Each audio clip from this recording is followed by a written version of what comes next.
Hey guys, welcome back to the channel. This is a story about what if Naruto wields benihime council bashing. Before I start, please support for more amazing content and do consider subscribing to my channel and share this video with your friends. This is written by DarkxPrince and link in the description and support writer. Let's start the video. Chapter 1, I will never be a memory. Those were his last words before his physical body dissolved into black dust. But his mind, his spirit, his essence, his will, these things were too strong to merely disappear. But he had no way of returning to physical form, at least not in this universe. There were others that he could travel to, but all held the same problem: he had no way of returning to his true physical form. He had only one option, and that was to implant his will, his essence, into a body. It didn't matter what body, and it didn't matter what universe or dimension as long as it was young. But the cells of his mother that were implanted into him when he was born had been destroyed with his body. Her desire to destroy the world and use it to travel to other worlds and repeat the cycle was no longer there. All that there was a strong desire to remain alive, to never fade, to never be mere words in a history book or an old wives' tale. He simply would not accept that. However, whatever body he chose to implant himself into, his will would not be in control. It would be there, in the back of the person's consciousness, slowly merging and becoming one. It was not the ideal method, but it would have to do. He felt a pull into a different dimension, and before he knew it he was looking over a battlefield. He took note of the village, of the ninja, if he wasn't mistaken, fighting a large fox with 9 tails. He watched as an equally large toad appeared in front of the rampaging fox. There was a blinding flash of light and the battle was over. The large fox had disappeared and all that was left was the giant toad. Unseen by anyone, the black dust that made up his essence made its way downward. Coming into view upon the large toad's head was a blond man still holding a small bundle even in death. The bundle was revealed to be a sleeping baby, no older than a few hours, with 3 whisker marks upon each cheek. The black dust was absorbed into the sleeping infant, remaining dormant for some years, before awakening. 6 years later, when Diao-chan had convinced her beloved to take her into Konoha, she was not expecting this to happen. She had not expected to hear cries for help, and she had definitely not expected to find a boy no older than 6 years old, being beaten by a mob of villagers. Her motherly instincts flaring, she looked over to the dark armored figure of her beloved, the twin phoenix feathers swaying in the wind. Lu Bu gave off a loud roar, causing the mob to stop the beating and turn their attention towards them. Lu Bu walked forward, the villagers parting to make room for them. When she got a glance at the young blonde boy, Diao-chan immediately rushed forward to cradle the bleeding child. I didn't do anything. Anyone please help. The small boy in her arms cried out. Diao-chan tightened her grip on the small boy, not caring about the blood she was getting on herself, whispering sweet words into the child's ear. What is the meaning of this? You cowardly vermin would attack a helpless child. Lu Bu yelled out, demanding some answers. That's no child. One villager yelled out, that little demon. However, the villager was cut short when his head rolled off his shoulders. The headless body fell to the ground, revealing the dark-robed figure of an Anbu, the white weasel mask staring out at the gathered mob. Is there anyone else who wishes to break Sandaime-sama's law? The weasel Anbu asked, his voice cold and emotionless. Not wanting to deal with an Anbu, the mob quickly scattered, leaving Weasel, Lu Bu and Diao-chan in the street. Thank you for interfering. I'm afraid I was otherwise occupied with other matters. I'll take the boy to the hospital and make sure he gets treated, Weasel said, sheathing his katana as he walked over to stand in front of Diao-chan. Diao-chan looked up to her beloved, her eyes silently pleading with him. Lu Bu knew that look, he knew that she wouldn't be separated from the boy now. Perhaps Diao-chan's caring heart was too big, or perhaps it was simply her motherly instincts telling her to care for the boy. Either way, he knew that she wouldn't be convinced to be far from the boy. Not that he blamed her, even he had doubts about the boy's safety from the little they had seen. And he heard that Konoha was the best village to live in. All he saw was more vermin that thought they were better than anyone else. Diao-chan will stay with the boy at the hospital. Will you take me to see whoever it is that's in charge of this village? Lu Bu said, leaving no room for argument. Weasel nodded his head and led them to the hospital. On the way there, Lu Bu took note of all of the glares that were being directed towards them, though they all seemed to be focused on the young blonde boy that Diao-chan was carrying. But what that villager had said before the Anbu killed him still bothered him. That little demon, what did that mean? Lu Bu had heard tales of certain demons being able to change their appearance. But if that was the case here, then why hadn't the small boy defended himself and changed to his true form? Or was it just a fear of the villagers corrupting their minds to the truth? Lu Bu didn't know the answer, and he wasn't going to ask Diao-chan and risk worrying her about something that might not be the case. Diao-chan walked up to the receptionist in the lobby and said, please, this boy needs help. The receptionist took one glance at the boy in her arms and said, that thing is not allowed in here. The Anbu would have done something, but the receptionist was pinned to the wall before he could act. An X-shaped weapon with the blade of a halberd on the four ends was holding her to the wall. Lu Bu walked forward and took Sky Piercer from the wall. "Help the boy, worm." The receptionist nodded and quickly called for a doctor. Luckily the doctor that was called had no ill will towards the young child and quickly led Diao Chan off. But that out of the way, Lu Bu turned to the Anbu and said, "Now, take me to whoever it is that's in charge." The Anbu nodded before leading the dark-armored warrior away. Diao Chan sat next to the young boy's bed, whom she learned was named Naruto. To her surprise, Naruto had healed almost immediately, but the strange thing was that the doctor hadn't been surprised either. This led her to believe that there was something about the boy that everyone else knew that she and Lu Bu didn't. Perhaps Naruto had one of those Kekkei Genkai or bloodline limit that some of the ninja clans were known for. But if that was true, then why were those villagers beating the small boy? And where was the boy's clan if he did have a Kekkei Genkai? No, there was another reason. But what could be so terrible that no one would talk about it? Not even the boy himself knew if his cries for help were any indication. Even so, she would care for the boy as if he was her own. From the little the doctor had told her, Naruto was an orphan, his parents killed in some attack that happened 6 years ago. What happened during that attack the doctor had refused to say, as if it was a village secret. Whatever it was, could it be linked to Naruto more than what was told to her? What could it be that would make the villagers hate such a small and innocent boy? Wait a minute, what did that one villager say? That's no child. That little demon, but Naruto couldn't be a demon, could he? No, he couldn't, no demon would willingly be beaten by a mob of villagers. Any other thoughts Diao Chan might have had disappeared as Naruto awakened. Where am I? Diao Chan placed her gloved hand on the small boy's shoulders, frowning when he stiffened as if afraid of the contact. "Do not worry, little one. You are safe here, with me." Naruto's eyes widened at this, tears gathering at the corners. You really mean that?" Diao Chan's response was to gather the small child in her arms and hold him to her. Naruto buried his face into the crook of her neck and cried. Diao Chan tightened her grip, whispering sweet nothings into his ear and stroking his hair. After a few minutes, Diao Chan pulled back to stare into Naruto's eyes. "Come, you're fully healed and you look like you haven't eaten in days. I'll treat you to some food while my lord Lu Bu talks to the person in charge of the village." Naruto jumped off of her lap and grabbed her hand, then to Ichiraku ramen. "They have the best ramen around." Naruto started to run as fast as his little legs could carry him while still pulling Diao Chan along. Diao Chan saw the glares, took note of the whispers behind their back. All of this fueled her suspicion that there was something larger hidden. But it also fueled rare anger within her. How dare the villagers attack a boy and not even say the reason behind it? It was inexcusable. How could anyone look at Naruto and not see a hyperactive innocent young boy? Though from personal experience, fear did strange things to someone's mind. But what was there to fear about the young boy? The beautiful dancer didn't have any answers, but she prayed that her beloved would find out. Ichiraku ramen was run by Tucci, with his 13-year-old daughter, Am, helping out. Both of the ramen chiefs adored Naruto, and this made Diao Chan glad. Naruto chattered away to Am as if he was never beaten earlier that day. Or was Naruto beaten so many times that he was just used to it? And if so, then that just strengthened her decision to care for the boy. She knew Lu Bu wouldn't mind. Her beloved had always wanted to train or produce an heir. And although he never said it out loud, she knew her lord cared too much about her. She knew that Lu Bu would withhold his own desire just to protect her. Watching in slight fascination as Naruto tore through bowl after bowl of ramen, Diao Chan had to wonder when was the last time the boy ate or if he always ate so much. The young boy was already on his 5th bowl and there appeared to be no sign of him stopping. Not that Diao Chan minded, regardless of what anyone said or threatened to do, she would care and raise the boy. Even if she and her beloved had to fight to keep the young boy. She simply would not allow Naruto to remain in a village that clearly and openly despised him. Her thoughts were broken when the same weasel-masked Anbu appeared before them. "Hokage-sama requests you and young Uzumaki sends presents."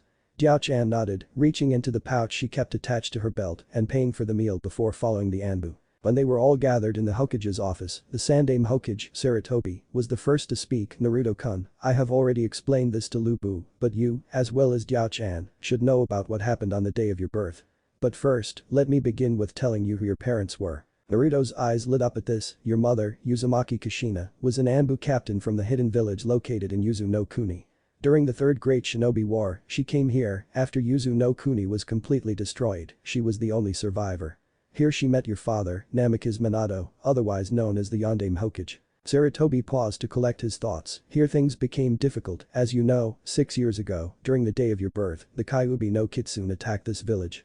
Your father tried everything he knew to stop the fox, but the Kyuubi couldn't be destroyed, so he did the next best thing. Minato sealed the soul of the Kyuubi into you, this is why the villagers hate and fear you. But unlike what they want to believe, you are not the fox itself, you are merely the container of its soul and power. Tears streamed down the young boy's face as he took everything in, but unfortunately the aged Hokage wasn't finished. Before your mother died, she gave me this to give you. Sarutobi tossed a scroll, which Diao-chan caught, unrolling it in front of the small boy in her lap. See, could you read it? Naruto asked. A sad smile spread across her lips before Diao-chan began to read. To my little Naru-chan, if you are reading this then that means I have died. Even as I'm writing, you're sleeping peacefully in your crib. You look so sweet and innocent, it's hard to imagine the burden your father placed on you. It's been a full year since your father died protecting this village. My little Naru-kun, as you may or may not know, your father died sealing away the Kyuubi no Kitsune into your infant form. But know that you are not the fox itself, do not let anyone tell you otherwise. You are Namikaze Uzumaki Naruto, the last of both clans. Oh, I wish there was an easier way to tell you this, but I know there isn't. Because of an unforeseen complication giving birth to you and the strain of the Kyuubi's attack, the doctors have said that I might not live long enough to see you grow up. And because of this I want to write a little about the Uzumaki and our Kekkei Genkai. We Uzumaki were known as the angels of the battlefield because of our Kekkei Genkai.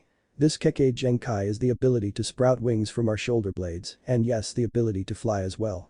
I have already created a separate scroll detailing the abilities, however, I feel you should know how to activate it. In order to call upon the angel's wings, simply focus your chakra to your shoulder blades and they shall appear. It fills me with grief, knowing the difficult life you shall face, knowing that I may not live long enough to see you surpass your father, knowing how the ignorant villagers will never see you as the innocent boy that you are. But regardless of what may happen, know that I have and always will love you. Continue our legacy, Naruto-kun, and make your father and I proud. Your loving mother, Uzumaki Kushina. Naruto had tears streaming down his face, though these were from happiness. Happiness from knowing that his parents had loved him. Gone were the thoughts that his family had abandoned him, caused by the biased villagers, from their hate. It didn't matter to him that he'd never see them, but knowing that they cared was enough for him. His subconscious mind gathered chakra at his shoulders, sprouting 2 black angel wings. After Naruto calmed down, Sarutobi said, Lu Bu here has offered to adopt you, Naruto. Understand that I will train you to be the strongest there is. However, I know not any of your ninjutsu, therefore I cannot train him in that, Lu Bu said. Sarutobi nodded, that is where Weasel-san comes in. You may remove your mask. The Anbu nodded, lowering the hood first, revealing black hair kept in a low ponytail. The weasel mask was then removed, revealing a male's face, emotionless ebony eyes staring out. This is Uchiha Itachi, and he will train young Naruto-kun in the ways of the ninja. Very well, however, the boy will need a weapon if I am to train him properly. I know just the place, please, follow me. With that the aged Hokage led them out of his office. The weapons shop that they had been led to wasn't very big, it wasn't very well known, and it wasn't very popular, but it was the best place to get weapons to the few that knew of it. The small 6-year-old walked through the store, gazing at the many different weapons as if in a candy store. Naruto had already picked out 2 Fuma shuriken, both able to fold and rest on his forearms like guards. But he was still looking for one thing, he didn't know exactly what it was until he saw it. It was an adachi, the handle covered in red wrapping, strange and ornate symbols running down the 5-foot blade. Naruto reached out, green and red chakra flowing from his fingertips, absorbing into the blade, causing the blade to spring to life. The first thing to happen was that the adachi shortened in length, becoming a few inches bigger than the blonde boy. Lightning the color of blood surged to life, arching across the length of the blade. Naruto reached out, holding the blade in his hand. He didn't know why, but he knew this was what he was looking for. He couldn't understand it, but it felt right holding the blade in his hand. As if it was always meant to be used by him, always meant to be held within his hand. It felt as if he wasn't complete until he held the adachi, felt like his arm was now complete. Unseen by anyone, his eyes flashed from bright blue to a cold green, as if fighting for control. His naive mind couldn't comprehend why he was drawn to this blade, only that there was something. Something was drawing him to this blade, to use it, and none would be able to stand against him. And yet another part of him simply felt like it was reunited with a long-lost friend. He could not understand these feelings, but he knew one thing. A smile spread across his lips, his wings flaring out behind him. This is the weapon he'd used to make his mother and father proud. This is the weapon he'd used to show that he wasn't the Kyuubi no Kitsune that attacked the village. He is Namikaze Uzumaki Naruto, the Ekipyougami-1 of Konoha, and Benitsune is his blade. Deep within the young boy's mind, 2 different beings watched as Naruto chose his blade. An interesting choice, though I suppose with you here he wouldn't use any other type of weapon, a female voice said, coming from behind a large cage. It is not only myself who is responsible for the boy's choice. It was your blade to begin with, the male voice said, though his held no emotion. The grin, not unlike that of a fox, spread across the woman's face. True, true. Still, I wonder when the young kid will come and visit us. When the woman received no reply she frowned, you're no fun to talk to. HMPH, the male simply replied, his cold green eyes staring into nothing. His single black angel wing extending from his right shoulder blade flapping every once in a while. Chapter 2. Naruto watched as three people fought on top of a large metal structure with a barrel attached, jutting out over the water below. What was this place? He had never seen anything like it.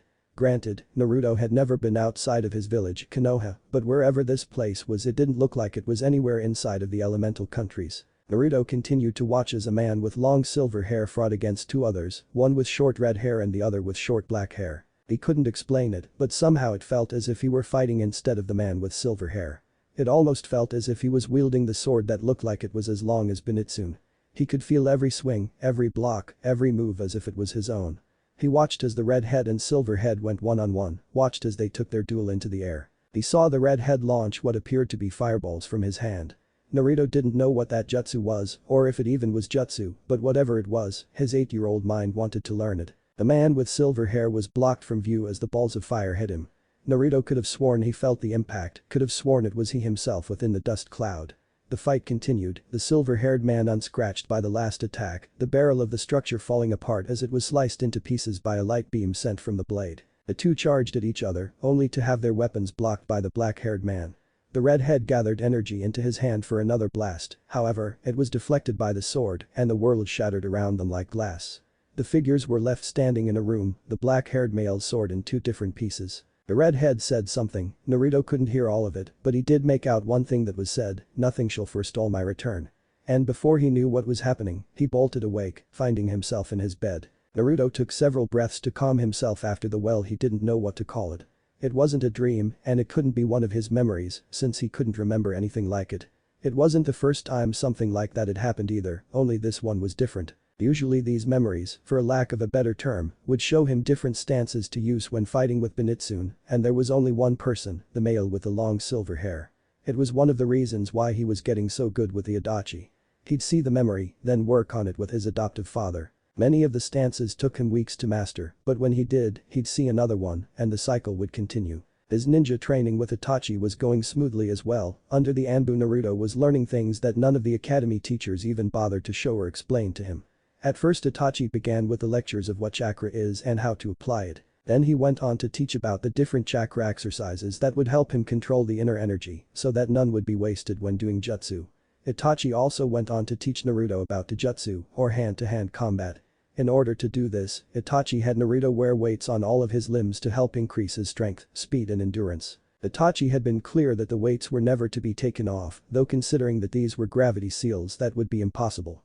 The gravity seals were different from normal weights in that the seals distributed the weight all over the body. The seals could also be increased or decreased with some chakra. This allowed the wearer to be able to decrease the weight discreetly without their opponent noticing. After a quick shower, Naruto stared at himself in the mirror, still not believing the physical changes he had gone though. His hair was longer, reaching down to his shoulders, though still slightly spiky, along with several streaks of silver running through it. The 3 whisker marks upon each cheek darkened, becoming more pronounced, but his eyes were the strangest thing. Naruto's eyes were a strange combination between a crystal blue and a cold green, the two colors swirling together yet never mixing. Though he had been told that there were times when one color was dominate, going from the soft and warm crystal blue to the cold piercing green. After drying off, Naruto made his way to his walk-in closet to get dressed. The 8-year-old now wore a black undershirt along with black pants. Over the pants he had the same knee-high boots that Lu Bu wore, only his were outlined in red instead of silver. Over all of this he wore a black long coat, clasping it at his waist and once above that as well. The final piece was the same helm that Lu Bu wore and like the boots, had a red outline. More than once he had been teased by the other children because of it, but Naruto had decided to make it the Namikaze clan symbol and didn't really care what others thought about it. Gazing at the seal on his right wrist that held Benihime, he sent some of his chakra into the seal, watching as the Adachi appeared in his hand. Itachi had told him that the seal allowed him to summon the Adachi whenever he needed and not worry about it being seen or grow tired from wearing it on his back. Transferring some chakra to the seal caused the Adachi to disappear back into the seal in a red mist. "Naruto. Hurry or you'll be late for the academy," his adoptive mother yelled from the first floor. "Coming," he yelled back, darting out of his room and down the stairs, only to be yanked to a stop as Diao-chan easily caught the collar of his coat. "Not funny, Ka-san." The 8-year-old whined, causing Jiao-chan to giggle slightly at his antics. "Alright, let's go," Lu Bu said, coming up behind the two. It was not that Lu Bu didn't trust his adoptive son to protect himself, however, there were still some drunken fools that acted against the boy. And even though Naruto had sworn that he would no longer take any beatings from the villagers, he couldn't hurt those that were intoxicated. And until someone else within the village could be found who didn't hate the boy, either Lu Bu, Jiao-chan or both of them, would make sure he got to the academy. But that wasn't the main reason for all three of them to head to the academy. The day was the Ninja Academy's introduction ceremony, where all ninja hopefuls, those from previous years and first years, though mostly for the first years, gathered and are introduced to their teachers and courses. The ground in front of the academy was covered with chairs. All different families were gathering, though all of the parents were shooting Naruto glares and telling their children to stay away from him. The blonde boy, for his part, ignored them and tried to find someone within the sea of people. He had met her one day at the park last year. When he noticed she was being teased because of her shyness, being the kind boy that he was, he went over there to stop it. After chasing away the older kids, he turned to the girl, who he noticed had dark navy blue hair and pupil-less, lavender-colored eyes. After that day, he and Hinata, who he learned was the girl's name, would play in the park as often as they could, quickly becoming friends. Though Naruto still never understood why Hinata would always blush when around him. When he asked his adoptive mother about it, Jiao-chan's only response was to laugh softly and tell him he'd understand when he was older. Spotting the young girl sitting with her family, Naruto ran forward to greet her and quickly claimed the seat next to her. "Hey, Hinata-chan." "Hello," and Naruto-kun, the shy girl replied. As the two children talked to each other, oblivious to anything else, other children from important clans started to appear. There was the lazy brown-haired boy, Nara Shikamaru, his friend, the big-boned Akimichi Chouji. There was the young blonde girl, Yamanaka Ino, followed by the pink-haired Haruno Sakura, after her was the silent Abiram Shino. The next to appear was the dark-haired Uchiha Sasuke, accompanied by his older brother, Uchiha Itachi, and their mother, Uchiha Mikoto. The last to arrive was Inyazuka Kiba, who was hoping to sit next to Hinata himself, only to be angered when he saw the young Namikaze sitting there. The Chunin walked up to the podium and called for everyone's attention. "Hello and welcome, I am Yumi no Ruka, I and the other teachers at the academy will be teaching you children how to be proper shinobi." The speech went on to give a generalization of what the children would learn to become genin. Naruto wasn't paying attention, instead, he was more focused on training with his angel's wings. After reading the scroll his mother had left him, it said that the wings granted increased strength, speed and agility. The scroll also said that he'd be able to use ninjutsu without the aid of the hand signs. He'd have to ask Itachi if he would help him master his Kekkei Genkai. Speaking of training, Naruto was getting restless. It was boring listening to the lectures of what they were going to learn, of what courses there would be, who the teachers would be and other dull stuff like that. His hand was itching to hold Benitsune and spar against Lu Bu, to continue to train and make his parents proud, both adoptive and biological. It was a trait that his adoptive father had praised him for, and it was something that his adoptive mother had warned him about. As the children were led off to begin their schooling, Hiashi, Hinata's father, was talking to Lu Bu. "The clan elders are pushing Hinata too far, too fast. I fear what this may do to her personality. So what is it that you want me to do about it?" Lu Bu had never been one for formalities. "I know my daughter is too much like her mother, therefore I'm asking either yourself or Jiao-chan sent to train her," Hiashi said. He didn't like what the Hyuga elders were doing, they all were going over his head and trying to get Hinata into the side branch of the clan, which would make Hinata a slave to the main branch in all but name. Neither Hiashi nor his wife could ever allow that to happen. "As I told Naruto when I adopted him, if you wish Hinata to train with us, she'll need a blade. She can have mine, hit him," Hiashi's wife said, standing next to her husband, their 3-year-old daughter, Hanabi, resting on her hip. "I'm a retired shinobi and don't need it anymore. Besides, I've been looking for a reason to give it to Hinata. Of course, besides it'd do both of them some good to train with someone else," Jiao-chan said. Hiashi and Hitam bowed before saying, "Very well, we'll bring her over to the Namikaze estates when the classes are over." Naruto's day at the academy was not going as well as he'd have liked it. The teachers were all ignoring him and none of the other kids were talking to him. Not that it really bothered him that all of the teachers were ignoring him, all they were talking about was stuff that Itachi had already taught him. If this was all that the academy taught, then he'd be top of the class without any problems. Though there was one thing that was really starting to get on the 8-year-old's nerves, and that was the way Kiba was acting. The Inyazuka child was as loud and arrogant as an 8-year-old could get. And it was starting to drive him insane. Naruto could deal with the fact that none of the teachers would answer his questions. He could deal with the fact that none of the other students were talking to him. That was nothing new to him and he was used to it by now. But trying to take away his only friend, that was unacceptable. Naruto was sorely tempted to bring out Zenitsu and teach the Inuzuka kid a lesson, but he knew that would displease his mother and he had promised to be good. Of course, that didn't mean that he wouldn't do something later in the school year, just not today. Hinata herself was starting to get agitated with Kiba's actions and was immensely relieved when the day finally ended and their parents picked them up. Hinata was surprised to see that her mother was holding a katana in her hands.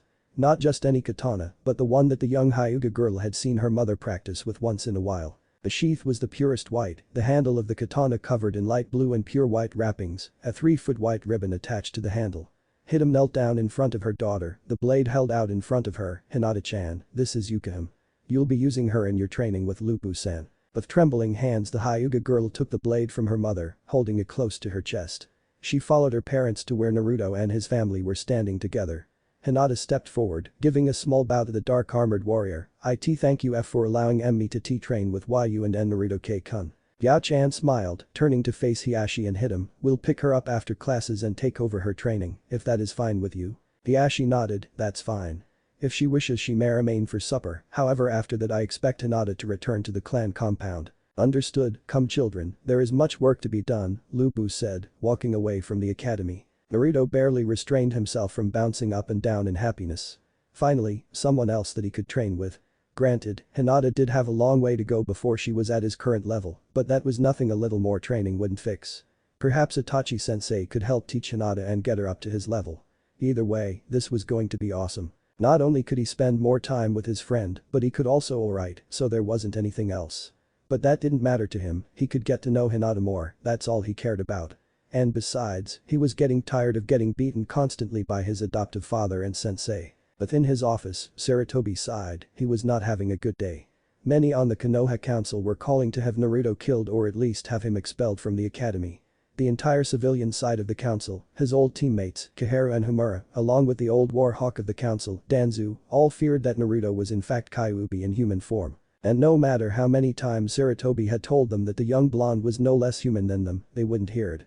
How their fear clouded their judgment like the rest of the village. What was worse, however, was the rumor that the Uchiha clan were planning a coup d'etat. Sarutobi had no way of knowing if it was just the clan or if they were getting help, either way, he couldn't risk it. That was why he had assigned the one Uchiha who he knew was loyal to the village rather than the clan to act as a spy. The aged Hokage dreaded what could happen if the rumor proved to be true.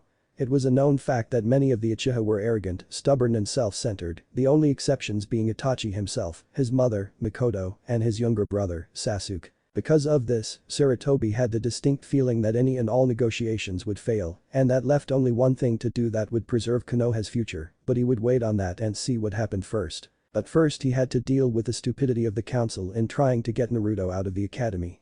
Not that the civilian council could do anything officially, since it was a ninja academy and therefore fell under the rule of the shinobi half of the council.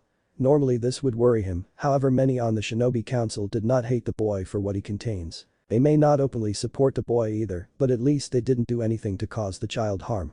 Sarutobi only prayed that it remained that way. Several months later, the time was now, there was no other way for Konoha to remain as it was. Itachi dreaded what he was ordered to do, but he knew there was no other way. His father and leader of the Uchiha clan, Fugaku, was consumed by his lust for power for his ambition to show that the Uchiha were the strongest. The entire clan must be destroyed if there was a chance to stop any future plans of a coup d'etat. But there were two Uchiha members that he couldn't kill, and that was his mother and younger brother. They, unlike the other Uchiha members, were not arrogant or self-centered. But he did fear what may happen to Sasuke's mentality when he found out what happened. He knew very well that Sasuke would be scarred, but he hoped his mother would be able to keep Sasuke from becoming like the other Uchiha members. Itachi knew that no one would be able to learn the real reason why he slaughtered the clan. As far as the world was concerned, Itachi had decided to test his skill level, and what better way than to take on an entire clan. And tonight was the perfect night to carry out his mission. The entire clan was gathered within the compound, and Sasuke was still practicing at the academy. Itachi jumped down, katana in hand, and sliced through the necks of the first two Uchiha that he came across. This, of course, alerted everyone, and they all came at him and all of them were cut down. No jutsu were used, as that would alert other Konoha shinobi to what was happening, and that would ruin everything. So Itachi relied on his katana to kill off his clan, slicing through their necks or stabbing them through their hearts. He didn't like what was happening, but in order to make sure that the civil war and the sadness it would cause by the Uchiha's coup d'etat, it had to be done. Itachi wouldn't allow that, and he was willing to bear the blame of the entire Uchiha massacre. He was willing to become a traitor, all so that the village would remain intact. Itachi walked into his own house, where he knew his coward of a father would be hiding, to find Fugaku using Mikoto as a human shield. Itachi. What is the meaning of this? Itachi disappeared from sight, causing Fugaku, who thought that Itachi had run away, to move Mikoto out of the way, though still close enough to use as a shield, should he need it. However, any thoughts of escaping alive were cut short when a katana appeared in his chest. "You were foolish too, San," Itachi said, ripping his katana out of the corpse. Mikoto, afraid that she was next, backed away from her eldest son. Itachi, why? Before Itachi could answer her, Sasuke burst into the room with a scream of "Tusan. Kasan." Itachi's eyes widened slightly, thinking quickly he drove his fist into his mother's stomach. "Forgive me, Kasan," Itachi whispered before Mikoto lost consciousness. Turning to his younger brother, Itachi schooled his features into an emotionless mask. He couldn't have Sasuke find out the truth, that would only cause more harm to Sasuke's mentality. Using his speed, Itachi punched Sasuke in the stomach, then lifting him up to eye level, the elder Uchiha Sharingan morphed, a three-pointed shuriken pattern appearing in his eye. Activating the eye technique TSUKUYOMI1 caused Sasuke to scream out in terror as he was forced to witness the slaughter of the entire Uchiha clan. "Pathetic, brother," Itachi whispered into Sasuke's ear, run and cling to life like the pathetic excuse of an Uchiha you are. If not, then hate me, despise me, and when you have the same eyes as I have, seek me out." Itachi dropped Sasuke to the floor and made his way out. "Itachi!" Sasuke yelled, charging forward. Itachi spun around and drove his fist into Sasuke's stomach, this time hard enough to force Sasuke into unconsciousness. And with that, Itachi disappeared, leaving behind 2 unconscious Uchiha among dozens of dead ones. Chapter 3. It had been 4 years since Itachi slaughtered the clan. 4 years since Sasuke had turned into what Itachi feared, arrogant and self-centered. Of course, the civilian council spoiling the boy wasn't helping either. Mikoto did her best to stop the council, but even she could only do so much. Mikoto had, on more than one occasion, tried to keep Sasuke from becoming like the rest of the clan had been, but it was all in vain. Sasuke had sworn that he would kill Itachi and avenge the Uchiha clan. Sasuke had even gone so far as to unseal it from the scroll it had been placed in, it being a sword that was said to have been used by Uchiha Madara, the founder of the clan, and it was also said that Madara never had been able to use its full power. The straight double-edged blade as red as blood, the handle and handguard made of the purest silver, a purple-colored jewel embedded into the hilt at the base of the blade. Madara had called it Genesis, claiming that the blade signified the start of the Uchiha clan, or at least that's what the clan's history scrolls said. It also said that no matter how many tried to wield the blade, none could do so, at least to the extent that Madara had. It was also said that Madara had been consumed by the power of the blade, and that's the reason why he believed that the Uchiha were unbeatable. That was, until Senju Hashirama created the alliance with the Uchiha and several other clans to form Konohagakure no Sado. It was also at this time that both Hashirama and Madara battled each other to see who would be the first ruler of the village. It was said that the battle created became known as the Valley of the End, where Madara lost to Hashirama. Claiming that the Uchiha had grown weak, he exiled himself. He left Genesis behind, saying that he wished for nothing to tie him to the clan that he felt betrayed his wishes. No one understood why Madara left that day, some say that he had been driven mad with power, some blamed Genesis, saying the sword had driven him mad. It was the reason why the Uchiha clan sealed the sword and forbidden anyone from using it, and that was the reason why Mikoto feared her youngest would follow the same path as Madara. When Sasuke first unsealed Genesis, he went to the Namikaze family and demanded that they train him. When Lu Bu denied him, saying that training both Naruto and Hinata was enough for him, Sasuke became so angered that he charged at the armor-clad warrior. That ended with the Uchiha child in the hospital with a broken rib or two. Of course, when they heard about it, the civilian council once again tried to pamper the boy by ordering Lu Bu to train the young Uchiha. That order was met by Lu Bu shattering the council table and threatening that if any of them tried to order him around, it would be their heads that he smashed. The council then ordered the sickly Jounin, Jeku Hate, Konoha's swordmaster, to train Sasuke. Mikoto knew that Hate was slowly dying. The doctors treated him enough to keep him alive, though it left Hate with a constant cough.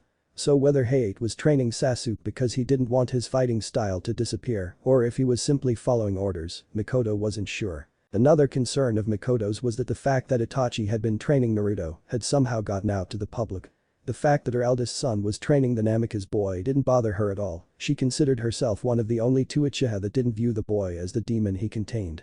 As such, she had no problems with Itachi teaching the boy the ninja arts. What was worrying was that the ignorant villagers believed the demon's taint corrupted Itachi's mind and wanted Naruto to be held accountable for the entire massacre. That, of course, had been stopped by the Sandaime, along with a good half of the shinobi council, including Mikoto herself. When asked about it, she replied, that night wasn't like Itachi. He had always done something for his own reasons, whatever those reasons were that night, it wasn't caused by Namika's Naruto. Of course, what she didn't tell the council was that she knew about her husband's power-hungry ways. She knew of Yugaku's plan to turn Itachi into a second Madara, and she knew of Yugaku's, as well as the rest of the clan's plans for a coup d'etat. She suspected that Itachi knew as well, but for the sake of her youngest son, she had pretended not to know. And she was grateful that she had done so, for who knows what Itachi would have done if she had not played ignorant. But her current problem lay with her youngest, Sasuke, who partially blamed Naruto for what happened to the clan. Mikoto believed that was the doing of the council who fed him lies of Naruto's evil ways. It was why she was watching from the Ninja Academy's roof, overlooking the training grounds where Iruka and Mizuki, the academy teachers, had taken out the genin hopefuls for Taijutsu practice. Alright, this is the Taijutsu portion of the graduation exam, that means no ninjutsu or jinjutsu, weapons however are allowed, Iruka said before calling the first match, which was between Sasuke and Naruto. Naruto had kept what he had worn when he first came to the academy, the only difference were the two folded Fuma shuriken acting as forearm guards. Sasuke was wearing a dark crimson long coat with the Uchiha fan symbol on the back. The open coat fluttering in the wind revealed a blue shirt with tan khaki pants, along with black ninja sandals underneath. Genesis was held firmly in the Uchiha's hand as Benitsune was in Naruto's hand, each waiting for the other to make a move. Iruka called the start of the match, and Sasuke charged first, putting Naruto on the defensive. The shorter and faster shy of Onna being able to deliver quicker strikes than the larger Adachi. Which is not to say that Naruto couldn't turn the match around, the Namikas had been training with Benitsune far longer than the Uchiha had been with Genesis. Naruto did want to see how good the Uchiha was, so the Namikas held back. If Naruto really felt like it, he could end the match fairly quickly, but where was the challenge in that? It may have been something that he picked up from his adoptive father, though his mother continuously told him the danger in playing with your opponent. Not that it really mattered against the Uchiha heir, Naruto would admit Sasuke was good, but he was simply better. Sidestepping the vertical slash, the blonde blocked the next strike aimed at his head. Sasuke jumped away, throwing several kunai as he did so before spinning around to block Benitsune as Naruto appeared behind him. Naruto kicked the Uchiha away, charging some of his chakra into the blade, causing the lightning around the Adachi to pulse stronger, and charged at the Uchiha. Sasuke charged some of his own chakra into Genesis, causing the blade to be engulfed by fire, and met Naruto's charge with his own. Their blades met with a clang, both of the young swordsmen pushing against the other as their blades locked. Is that the best you can do, Uchiha? Naruto asked with a slight smirk on his face, sounding like he was bored with the entire fight. Sasuke gritted his teeth in anger, before jumping back and going through several different hand signs. Kaiten. Gakakyu no Jutsu-1. The Uchiha shouted out, breathing out a giant fireball at the Namikas. The blonde didn't move even as he was engulfed by the raging inferno of the Gakakyu. Iruka was about to unleash one of the water techniques that he knew, however, a strong gust of wind blew the flames away, revealing Naruto, unharmed, and Angel's wings extended outwards. Sasuke and Naruto charged at each other again, however Iruka's yell stopped their blades inches away from the other, enough. Sasuke is disqualified, therefore Naruto wins by default. But Iruka-sensei, that's not fair. Sasuke-kun should be allowed to continue to fight. Haruno Sakura shouted, having become one of the many devoted and lovesick fans of the Uchihas. No, Sakura, Sasuke broke the rules by using ninjutsu. Naruto, on the other hand, used his Kekkei Genkai to shield him from the flames. Before any more protests could be made, Iruka continued, the next match shall be Haruno Sakura against Hyuga Hinata. Having trained with both Lu Bu and Yao Chan, changed Hinata more than anyone could have expected. No longer was Hinata shy, nor did she have low self-esteem. Instead she was confident, and many had said that she picked up more than a few things from Yao Chan. The first was the length of her midnight blue hair reaching about her mid-back. The second was the style of clothing. No longer did Hinata wear baggy clothes that hid her figure. Instead she wore a sleeveless lavender kimono, having opted to replace the sleeves with dark purple above the elbow gloves. The kimono ended halfway down her calf, with slits that ran up both sides stopping at about her mid-thighs, allowing her to maintain the needed maneuverability for her fighting style. Under this Hinata wore thigh-high tights as well as the same style of shoes that Yao Chan wore. She had tried wearing the shinobi sandals, but found that those didn't allow her the flexibility she needed for her fighting style. The dark purple obi around her waist which held Yukihime completed the look. Iruka started the match with Sakura, making the first move by throwing a number of kunai at the Hyuga girl. Hinata spun on her toes, easily avoiding the sloppily thrown kunai, settling into the Juiken stance of the Hyuga clan, activating her Byakugan as she did so. Sakura rushed forward, fully intent on smashing her fist into the Hyugas, only to find herself face first in the ground. Getting irritated, Sakura shot to her feet and spun around, her fist cocked back. Hinata twirled to face Sakura's back and drove both her palms into the pink-haired girl's back. The force of the impact once again sent Sakura smashing into the ground. Sakura, angered that she was being humiliated in front of her Sasuke-kun, charged the Hyuga heiress again. Hinata easily ducked under the sloppy punch, driving her palms into the pink-haired girl's stomach and dropping her to the ground. Sakura tried getting to her feet, coughing as she did so, only to feel a foot pressed down on her back and a blade positioned against the back of her neck. Winner of this match, Hyuga Hinata. The match ended, Hinata returned Yukihime to its sheath, walking over to stand next to Naruto. Ever since the two had started to train, Naruto and Hinata had grown a lot closer than mere friends, though neither would admit their feelings. What was unknown to the two young teens, however, was the fact that they were both arranged to be married when they were older. Hiashi, fearing what the Hyuga elders would do with Hinata, went with him to see Lu Bu and Diao-chan. Hiashi expressed his fears that the elders would try to pull something behind his back and sell off Hinata to some royal in a marriage. Diao-chan agreed with him and encouraged it, hoping that Hinata could keep Naruto from becoming too obsessed with fighting. The rest of the day was spent on the ninjutsu portion of the graduation exam. Many of Genin hopefuls opted to perform the basic Bunshin no Jutsu, or in Sasuke's case, show off with the Gakakyu no Jutsu. Naruto also showed off by shooting a lightning bolt from his hand, which struck Mizuki, causing his pale hair to stand on end. By the end of the day, when all of the parents came to pick up their children, many of the academy students had passed the final exam. Naruto was sitting on a swing waiting for his adopted parents when Mizuki walked up to him saying, "Naruto, would you like a real challenge?" "And that would be?" Naruto asked, not trusting the academy teacher. The blonde knew that Mizuki hated him, so he was a little cautious. "In the Hokage's office, there is a scroll, the Forbidden Scroll it's called. If you could acquire this scroll and show me that you learned one skill from it, then there might be something extra you could earn," Mizuki said, trying to keep himself from smirking. Naruto's instincts instantly flared. The blonde may not know what the white-haired academy teacher was planning, but he knew Mizuki was up to something.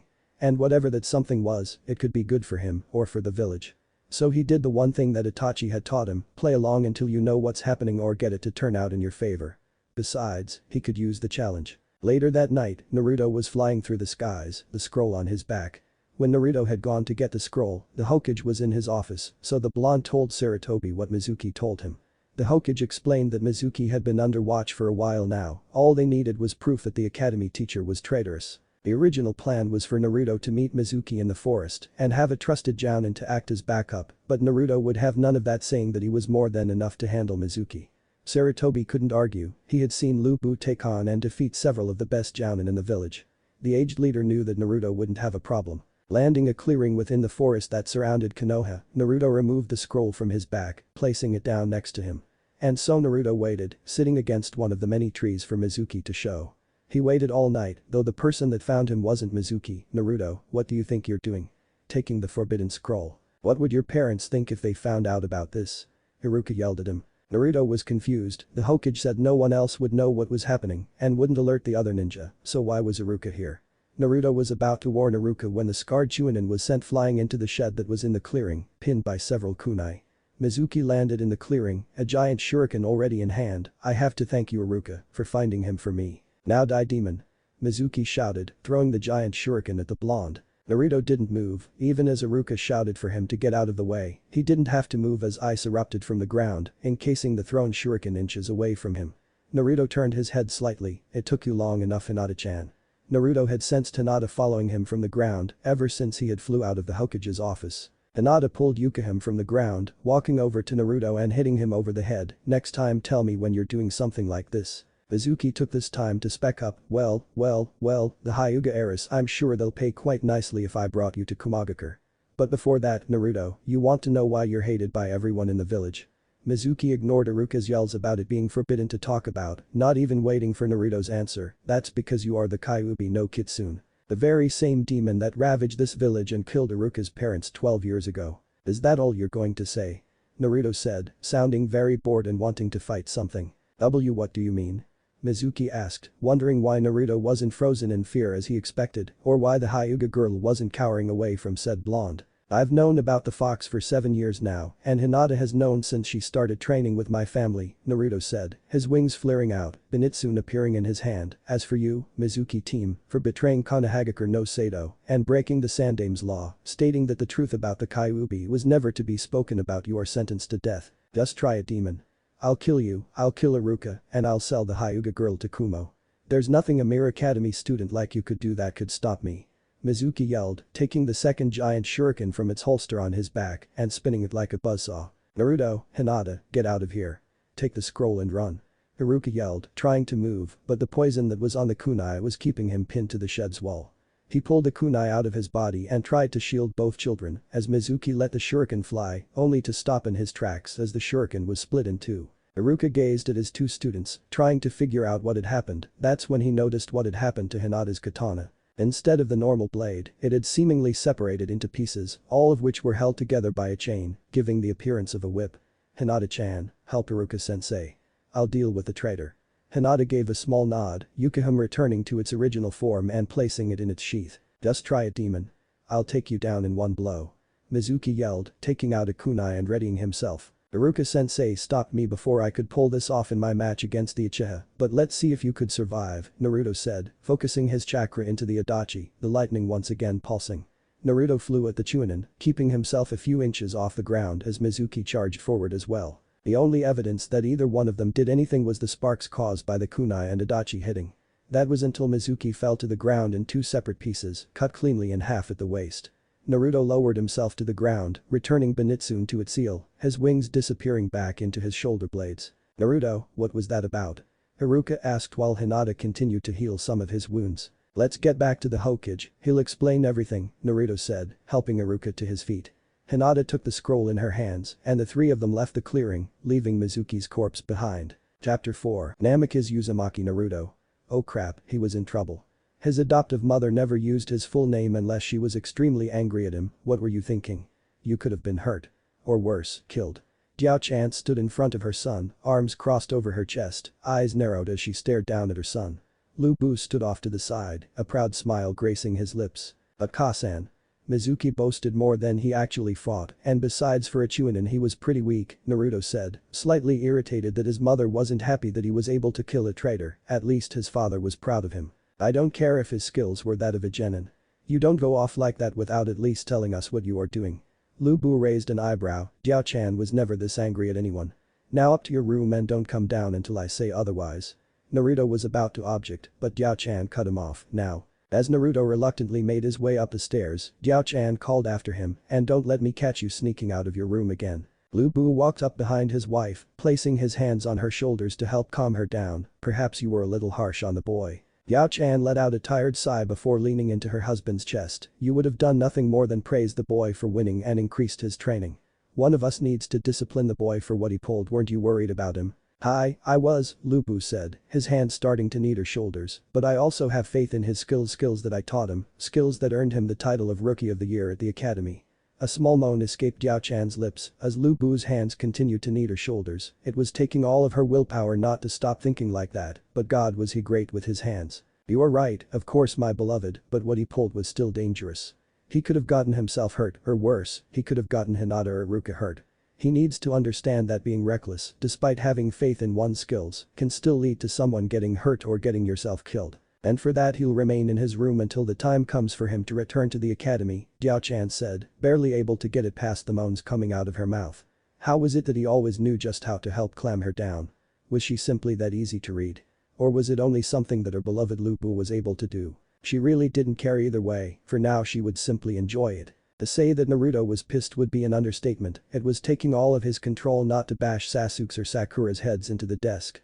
Sasuke was being more arrogant than usual, and Sakura was just plain driving him insane as she continued to fawn over the Uchiha. And then there was Inyazuka Kiba who was sending Hinata obvious perverted looks, even for a 12-year-old, all of this was doing nothing to help calm him down. The only thing that was really keeping him from acting out were Hinata's soft and delicate hands massaging his shoulders. They were all waiting for Iruka to arrive and announce what teams the graduating genin would be on. And Naruto prayed that he wouldn't be on the same team as Sakura, since she was nothing more than a hindrance. Naruto would admit that the pink-haired girl was smart for her age, but book smart is meaningless on an actual battlefield. He could deal with being on the same team as Sasuke, though Naruto made no promise that he wouldn't hurt the Uchiha boy if his arrogance annoyed him. Though Naruto doubted that Sasuke would be willing to work with anyone, even so Naruto would at least try to make the best of it if Sasuke ended up on his team. He did know that Hinata would be on his team, they had been training together since they were young, they knew the other's strengths and weaknesses, and they compensated each other. Iruka walked into the class, calling for everyone's attention, and started to talk about how they were shinobi, the responsibilities that came with that title, and generally congratulating those that had passed the test. Finally, after a long and dull speech, Iruka announced the teams. Team 7 will be Namikaze Naruto, Hyuga Hinata and Uchiha Sasuke. There were several groans from the females that were disappointed that they weren't on Sasuke's team. Team 8 shall be Aburame Shino, Inyazuka Kiba and Haruno Sakura. Team 9 is still active from last year, so Team 10 will be Nara Shikamaru, Yamanaka Ino and Akimichi Chouji.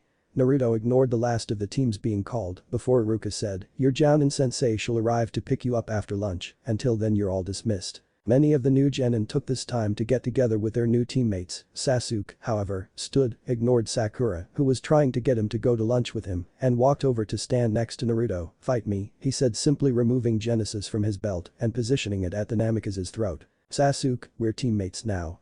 Neither of us may like it, but we might as well get used to it, and besides, I'm trying to relax until our sensei comes," Naruto said, backhanding the blade away, only to snap the Fuma shuriken open to block the swing Sasuke made. "I told you, Sasuke, I'm not interested in fighting you." Naruto pushed Genesis away and snapped the Fuma shuriken back into its folded state. Hinata-chan, I want to talk to the Hokage about something." And with that the two young genin left a slightly irritated Uchiha. Naruto and Hinata found the Sandaime in his office, buried behind a pile of paperwork. Though from the pipe in the older man's mouth and his relaxed posture, it was clear Sarutobi was taking a break. "Do you have a sense of humor, old man?" Naruto asked, barely keeping his voice under control as he slammed the door shut. Sarutobi gave a kind smile before saying, "I don't know what you mean, Naruto." Though one could clearly see the small smirk playing on the aged Hokage's face. "You know damn well what I mean. Putting me on the same team as that Uchiha team." Naruto yelled out, losing what little control over the volume of his voice that he had. "Naruto, normally the teams would be balanced in skill level, because you, Sasuke and Hinata were the top 3 in the class, you all would be placed on different teams. However, because you 3 have the most potential of becoming katana-wielding masters, we didn't do that this year," Sarutobi reasoned. Naruto admitted that the aged Hokage was right, the 3 of them did have the most potential, but that didn't mean he had to like it. Before Naruto could say anything the door burst open and a spiky black-haired kid no older than 8 came running in, only to trip on the extremely long scarf that was wrapped around his neck. The child got up before turning to Naruto and Hinata and saying, "You tripped me, didn't you?" "TCH, I don't have time for you, kid, so scram," Naruto said. Hinata sighed, he really needed work on his interactions with little kids. Before Naruto could address the Hokage, a Jounin wearing sunglasses and a bandana came into the room. The Jounin started to talk to the child about not running off and skipping training. Then he noticed who else was in the room and glared at Naruto. Said Namikaze rolled his eyes, he didn't have time for this. "Fine then. Come Hinata-chan, we'll be late to meet our new sensei." With that Naruto and Hinata disappeared in a swirl of feathers and snow. The 8-year-old turned to the Hokage and asked, "Who were they, Gramps?" Sarutobi gave a small smile. "They, Konohamaru, were Namikaze Naruto and Hyuga Hinata, 2 of the best genin we have." Konohamaru thought this over a few minutes, wondering if this Naruto person could help train him to become Hokage. But first the small child would have to escape from his private tutor's watch. Naruto and Hinata reappeared in the academy class, finding everyone gone save for Sasuke. The 3 teens waited in silence for a good 2 hours before the door opened. The man stepped in, wearing the standard clothes of a Jounin, a mask that covered the lower half of his face, as well as the forehead protector that slanted downwards to cover his left eye, as well as keep his silver hair spiked upwards. The Jounin took a moment to look over the teens in the room and said, "Meet me on the roof in 5 minutes." The Jounin disappeared in a poof of smoke while Sasuke, Hinata, and Naruto all disappeared in a swirl of fire, snow and feathers respectively. Seconds later the 4 of them were all sitting on the roof, while the teens were, the Jounin was leaning against the railing.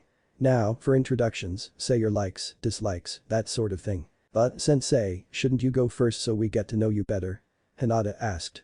The Jounin took a moment to think before saying, "Me? Well, I'm Hada Kakashi, I have likes, a few dislikes, and you don't need to know what my dreams for the future are," Kakashi said in a lazy tone before pointing to Hinata. "You're next, Hyuga." "My name is Hyuga Hinata. My likes are training, cinnamon rolls, Naruto-kun and dancing. My dislikes include those who hate Naruto-kun and those who think they're better than someone else simply because of their clan. And my dream for the future is to be with Naruto-kun and help him with his dream," Hinata said before Kakashi pointed to Naruto. "The name's Namikaze Naruto. I like fighting, finding stronger opponents to fight and Hinata-chan. My dislikes are those who hate someone for no good reason and weaklings who think they're stronger than others. And my dream is to make my parents proud." Kakashi gave a small nod before saying, "And last but not least." Sasuke grunted before saying, "Uchiha Sasuke." I like very little and dislike a lot, and my dream, no, my ambition, is to revive my clan and kill the one responsible for destroying it, Sasuke said in his usual arrogant voice. What an interesting group of genin you are. Well, meet at training ground 7 tomorrow morning at 8, I'll be giving you a test. Kakashi said, and as an afterthought he added, oh, and don't eat breakfast, you'll regret it if you do. Leaving no room for question, Kakashi once again vanished in a poof of smoke. Before Naruto could get up and return home, he found Genesis at his throat with Sasuke glaring at him, as I said earlier, fight me. Naruto sighed, if it would shut the Uchiha up the young Namikaze would fight, besides, he could use the workout. Hinata shook her head slightly, could these two go 1 minute without fighting the other? Naruto stood, Zenitsu appearing in hand, his wings flaring out behind him, flapping a few times in anticipation. Sasuke moved first, stabbing forward with Genesis. Naruto tilted his head to the side to avoid the blade and bringing Zenitsu out in a horizontal strike. Sasuke spun in the air, bringing Genesis out to strike even while he was still rotating. Naruto jumped up, kicking the dark-haired teen down onto the grounds of the academy, where a bunch of students quickly got out of the way. Naruto calmly floated down and hovered in front of Sasuke, enough of this, Uchiha. You're outmatched and outclassed, you can't beat me. Sasuke gritted his teeth, Genesis lighting up in flames once again as the Uchiha air charged at the winged Namikaze. Red lightning once again charged across Zenitsu's blade, Naruto flying at Sasuke like he did against Mizuki. Enough. Hinata yelled, landing between the two teens. The sound of metal against metal resounded across the courtyard as Yukiham blocked both Genesis and Zenitsu, with Hinata's blades separating into whip form to coil around the other blades. This is no way for teammates to act. Not to mention you could have hurt one of the younger academy students. Like I care. Sasuke shouted, the fire around Genesis increasing in strength, pushing against the other two blades. Yukiham lit up in a soft blue, eye spreading out from the blade to freeze the fire surrounding Genesis. The eye surrounding the Shyavona shattered, Yukiham returning to katana form, now, stop this foolishness, Hinata said, her voice as cold as ice. Was she the only level-headed person on this newly formed team? Sasuke returned Genesis to his belt, glaring one last time at both Naruto and Hinata before walking away. Hinata returned her katana to its sheath as the Adachi disappeared back into the seal on Naruto's wrist. Hinata rounded on Naruto, arms crossed over her chest, and Naruto couldn't help but think how much she looked like Diao-chan when his mother was mad. And you should know better. Now I see why Diao-chan's so worried about you getting into something you wouldn't be able to overcome. Not to mention what could have happened to the children if both of you had gotten out of hand. Anything further that Hinata may have planned on saying was cut short as the various academy students encircled Naruto and started to shout about how awesome that was and if they could be taught how to do it.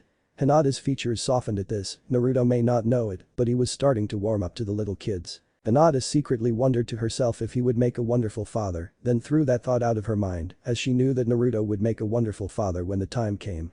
Hey. Back off. I saw him first, that means he has to train me.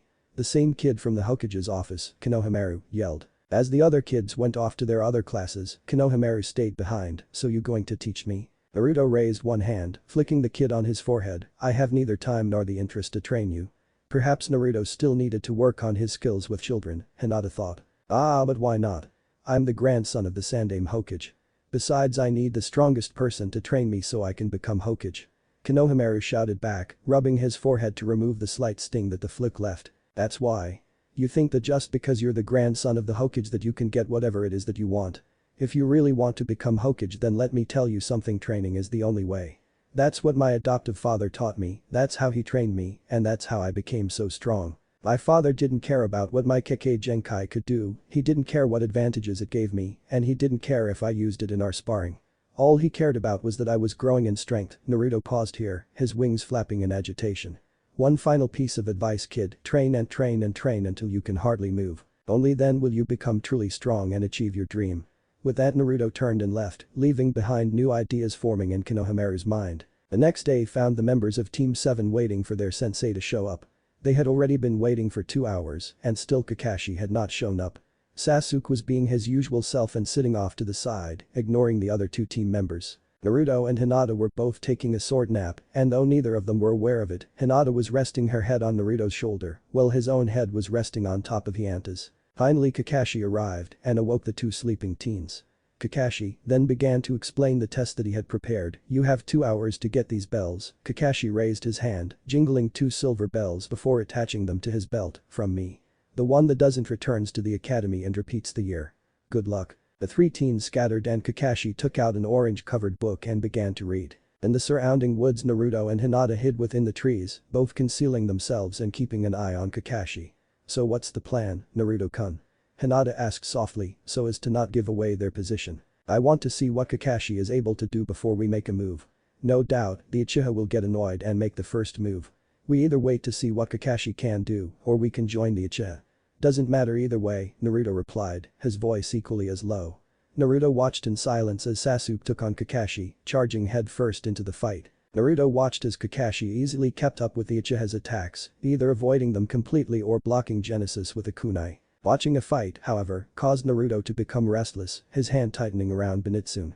But he knew if he charged headfirst without knowing what Kakashi could do, he'd be beaten. It was, after all, the first thing that his mother had taught him: know what your opponent can do, and if you plan around that, then you will win. That's what he would do. He'd let the Uchiha face Kakashi first, and when he knew more about the Jounin's abilities, then he and Hinata would make their move. Then again, Naruto thought as he watched Sasuke get buried up to his neck in the ground, this may prove to be harder than I first thought.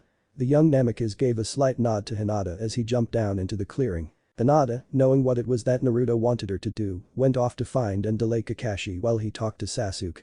She found Kakashi standing in a clearing, reading his book once again. Taking Yukihime in her hand, Hinata stabbed the blade into the ground, watching as ice formed around it. A sheet of ice slowly made its way towards the Jounin, springing up from the ground and trapping Kakashi. Hinata narrowed her eyes, it shouldn't have been that easy. She rolled to the side as the ice block exploded and several kunai embedded themselves in the ground where she just was. She returned to her feet, Yukihime already in whip form, Byakugan eyes activated and searching her surroundings for any sign of Kakashi. Hinata ducked, spinning on her toes and whipping out Yukihime to block the second hail of kunai. Hinata spun on her toes once again, lashing out with her katana and sliced through the branch Kakashi had been hiding in. Even as Kakashi landed on his feet, he had to duck lower as the katana turned whip tried to wrap around his neck. Hinata charged forward, Yukihime returned to katana form and glowing a soft blue, slashed forward aimed at the Jounin's head. Kakashi blocked with a kunai only to let go as the kunai was encased in ice. Kakashi went to punch, but Hinata spun around, Yukihime slicing through Kakashi's waist. Hinata growled as a log fell to the ground, her eyes already scanning the area around her. She returned Yukihime to its sheath, jumping up into the trees to make her way towards where Naruto was already fighting against Kakashi. Naruto was getting annoyed. Not only did the Uchiha turn down his offer of working together to get those bells off of Kakashi, but Kakashi's constant dodging of his strikes was really starting to annoy the young Namikaze. He had thought watching Hinata fight against Kakashi would give him ample information on Kakashi's skills, though Naruto still underestimated the Jounin's reflexes. A smirk made its way onto Naruto's face as Hinata landed behind Kakashi. The smirk only grew wider when Sasuke also landed behind Kakashi. The three new genin formed a triangle, surrounding Kakashi and preventing him from escaping. "Change your mind, Uchiha?" Naruto asked. "HMPH, like I care what happens to you, but I am not letting you get one of those bells," Sasuke said, Genesis ablaze in crimson flames. The glow around Yukihime returned, chilling the air around the katana creating a small mist. Crimson lightning surged around Benihime as if in anticipation of the fight to come. All in all, these three teens were ready to go all out and Kakashi was having doubts that he could hold his own against their combined skill. The three teens attacked as one, Yukihime sending out another sheet of ice as it was stabbed into the ground, Genesis unleashing a wave of fire and Benihime launching several bolts of lightning as it was slammed onto the ground. The three attacks hit Kakashi dead on, a dust cloud exploding outwards, blocking everything from sight. When the dust settled there was nothing there except a crater, causing the three teens to spin around, backing up until they were all back to back. "Hinata-chan, where is he?" Naruto asked. Hinata's eyes darted about, trying to pinpoint Kakashi's position. "I don't see him anywhere." Hinata answered, her eyes still scanning the surrounding area in case she missed something. Naruto cursed under his breath, Kakashi must have switched himself with something else to avoid the attack. "Wait," Hinata said, her eyes focusing on the ground below them, "jump." Hinata yelled, even as three pairs of hands burst from the ground. Naruto and Hinata easily avoided it, Sasuke, on the other hand, was not so lucky as he was once again buried in the ground up to his neck. Hinata struck her katana into the ground one more time, the ice sheet spreading out covering the entire clearing. Kakashi had not expected his feet to instantly be encased in ice as he landed from the jump he preformed to avoid the ice. An explosion of fire alerted everyone of Sasuke breaking free, and before anyone could react, Sasuke appeared next to Kakashi, sweeping the bells from their place on the Jounin's belt.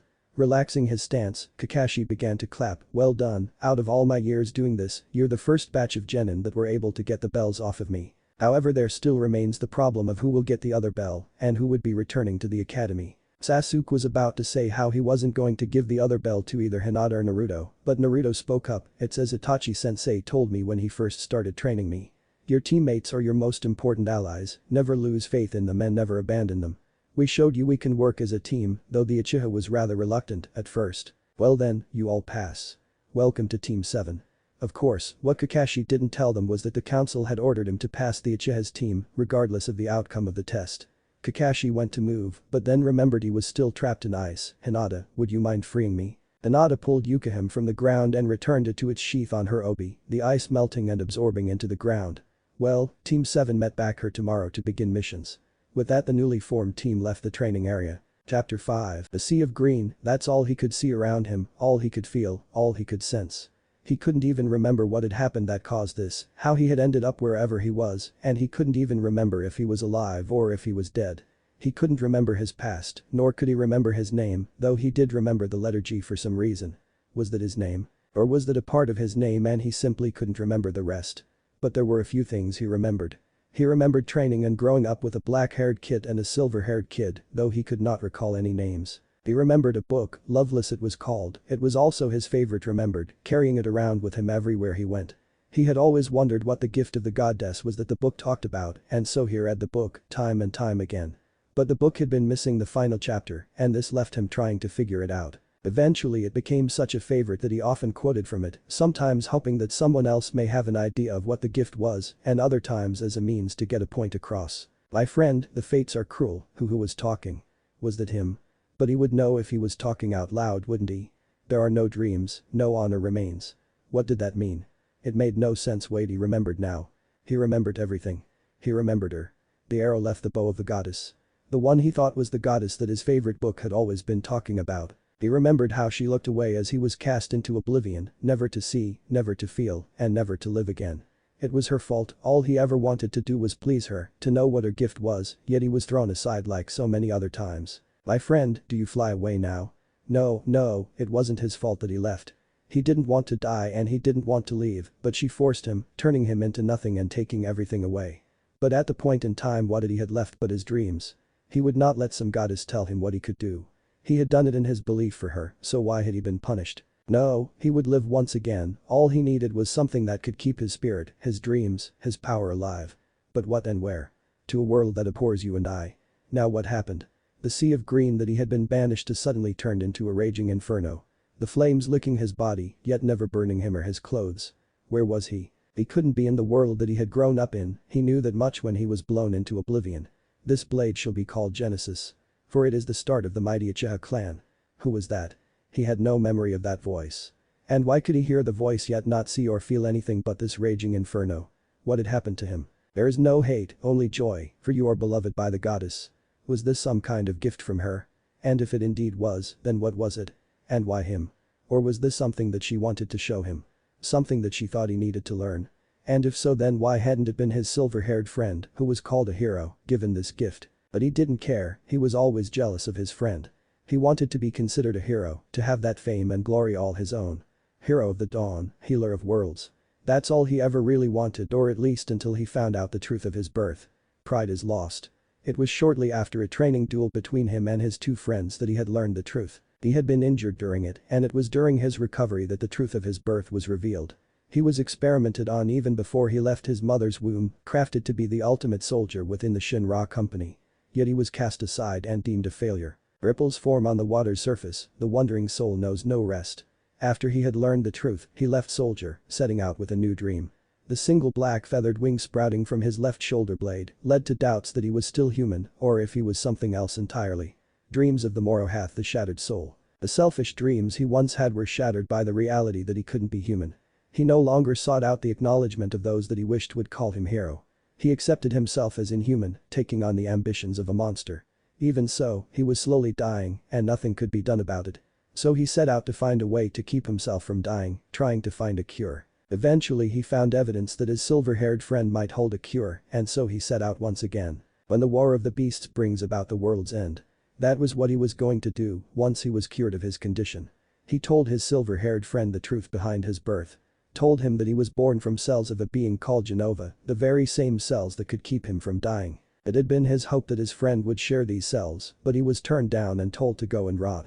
He disappeared for a time, trying to find another way to save himself. He had been so close, he had found something that had stopped him from dying, but even that had been torn away from him. Wings stripped away, the end is nigh. To be stopped by some soldier wanted. All of his ambitions, all of his dreams shattered and thrown away like he had been. It was then he saw the goddess, and it was then that he had been banished. He didn't know how long he had been trapped within this void of flames, but one thing was certain. My soul, corrupted by vengeance, hath endured torment to find the end of the journey, in my own salvation, and your eternal slumber. Sasuke bolted upright, sweat rolling off of his skin, his breathing ragged as he tried to steady it. What had that been about? It didn't matter really, Sasuke had other things to worry about.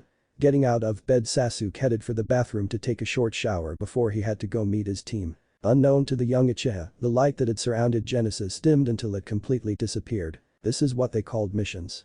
They were more like chores that lazy civilians didn't want to be bothered with doing. Painting a fence, pulling weeds, walking dogs, it was all an insult to his skills.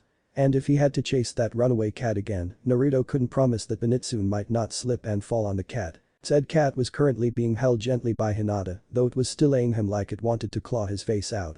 Of course it had been like this for the past 6 months, and Naruto was starting to get annoyed with these missions. Even Kakashi-sensei was abandoning him and Hinata to go and train Sasuke. Not that he really minded, of course, but still Kakashi had told them about teamwork, yet he only trains a third of the team. Damn hypocrite. Team 7 was currently waiting in the mission debriefing room after having returned Tora the cat back to its rightful owner, awaiting their next mission. As Sarutobi began to read from the scroll labeled D rank, Naruto couldn't help but groan. He wanted a real challenge, and these chores simply wouldn't do for him. Enough of the trivial missions, Hokage-sama. We're all ready for something more. Sasuke merely grunted, not wanting to show that he agreed, and Hinata merely sighed and shook her head. She should have known Naruto would have said something eventually. This comment set Iruka off. Naruto, you're still considered genin fresh from the academy and need more experience before you can move up to harder ranking missions. Naruto narrowed his eyes. 6 months, Iruka-sensei, 6 months we've been doing these chores, and for what? To build teamwork. If that were true, then these types of missions would be handled in the academy. As it stands, the 3 of us are more than ready for at least a C-rank mission. Iruka was going to yell at Naruto again, but the Sandaime interrupted him. If it's fine with Kakashi, the Jounin simply shrugged his shoulders, then I suppose you can handle a simple C-rank. You will be escorting a man named Tazuna back to his home in Nami no Kuni, protecting him from any bandits that may wish to harm him. Kakashi nodded his head and told the team to meet at the main gate at 8 o'clock.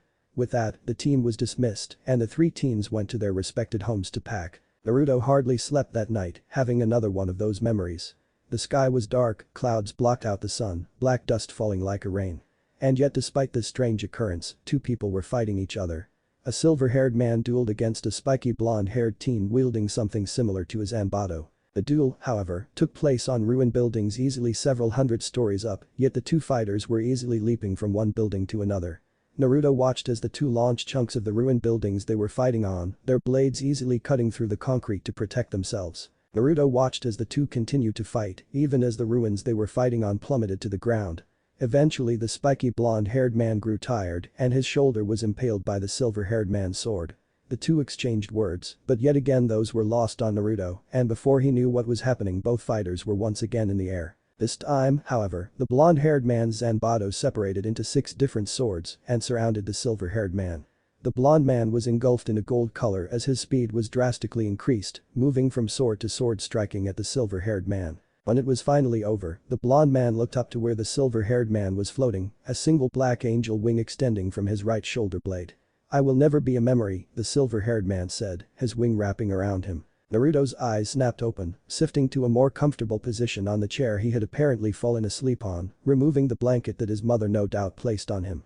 Naruto stood, careful so as not to wake Hinata, who had stayed the night after she finished packing, and made his way to the garden outside. Naruto stared down at his reflection within the pond, wondering if the person staring up at him was still himself and not some other person. It still unnerved him. What usually happened after these memories he'd have instead of dreams. It was nothing major, really. The only real change about him was that the silver in his hair was slowly becoming more dominant, even the green in his eyes appeared to be showing more often.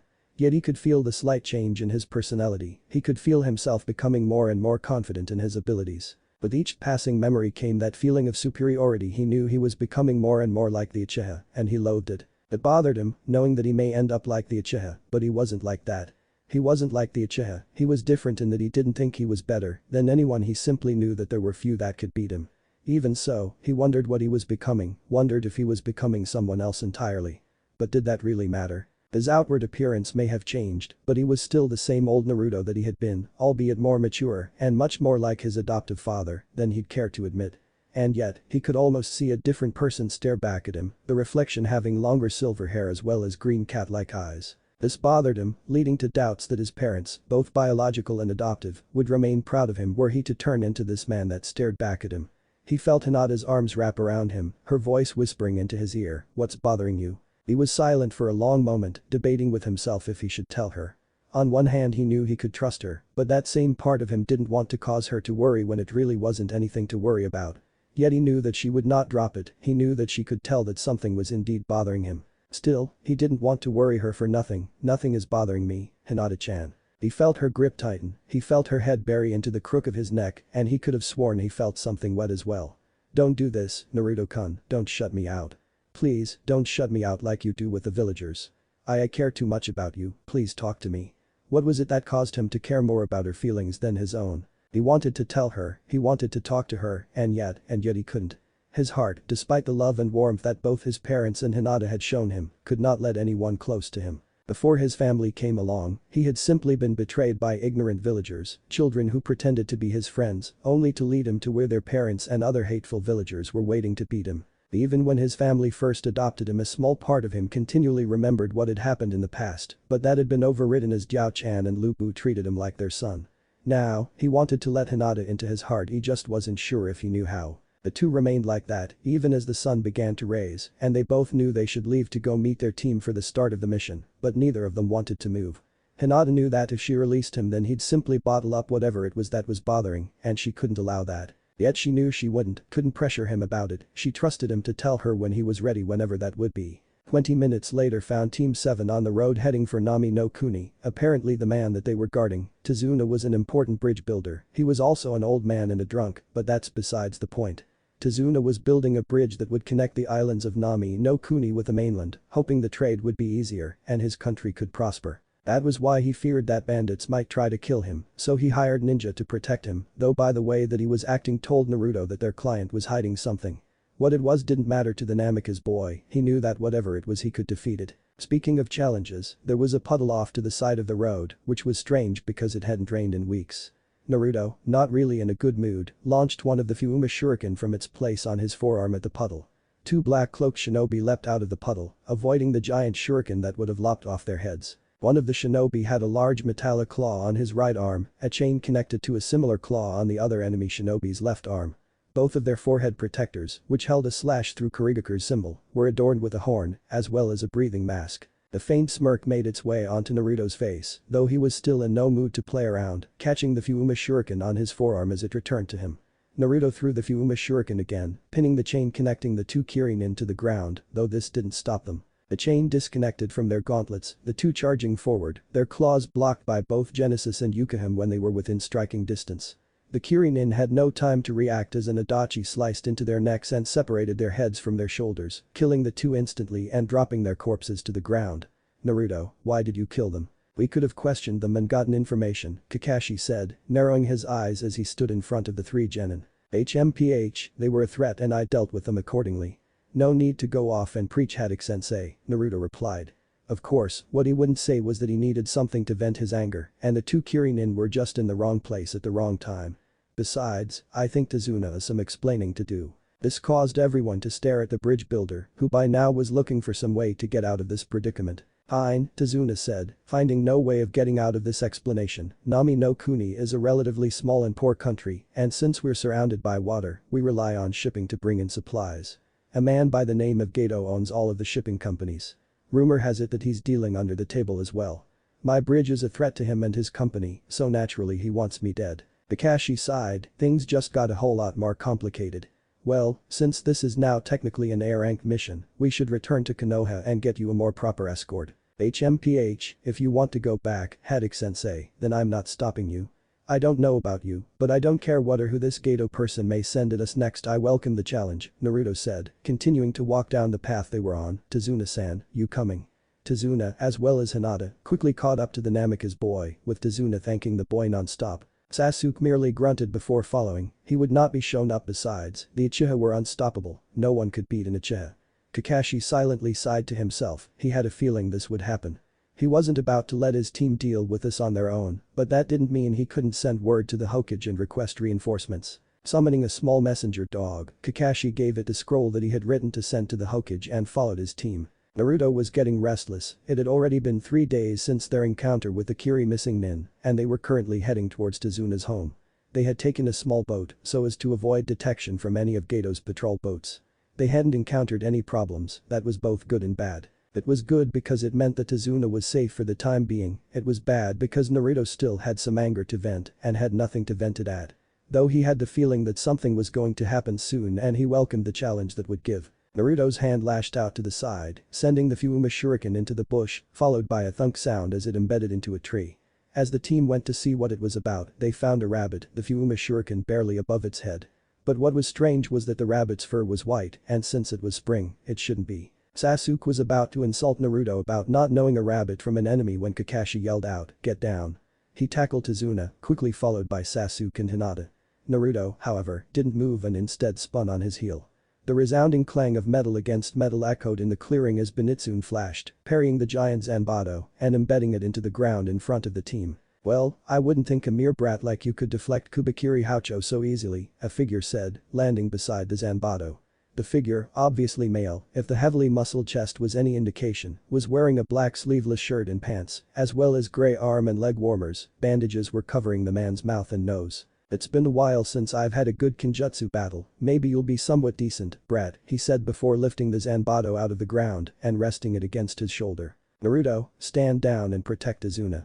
That's Momochi Zabuza, A-class missing nin of Kurigakure no Sato and one of the 7 shinobi swordsmen of the mist," Kakashi yelled, preparing himself to face the missing nin himself. Naruto ignored Kakashi and walked in front of Zabuza. "No offense, Haddock-sensei, but you would not last long against him." "I, however, will be more than enough," Naruto said, holding Benitsune horizontally over his head, blocking Zabuza's sudden attack. Naruto smirked as he looked up, his cold green eyes looking into Zabuza's own. "This will be fun." Zabuza barely dodged the strike aimed at his chest by jumping back, landing on the lake that was nearby, and just as suddenly Naruto was in front of him again, swinging Benitsune. Zabuza would admit the brat was good with a sword, even with his years of experience. The elder swordsman was having a hard time keeping up with the quicker Adachi. Zabuza jumped back, going through a string of hand seals, even as he was still in the air, shouting out Tsuryuiden no Jutsu. As he landed once again on the water's surface, Naruto merely arched an eyebrow as he swung Benitsune, easily cutting through the water dragon. "You know something, Zabuza?" Naruto asked, his wings allowing him to hover above the water's surface.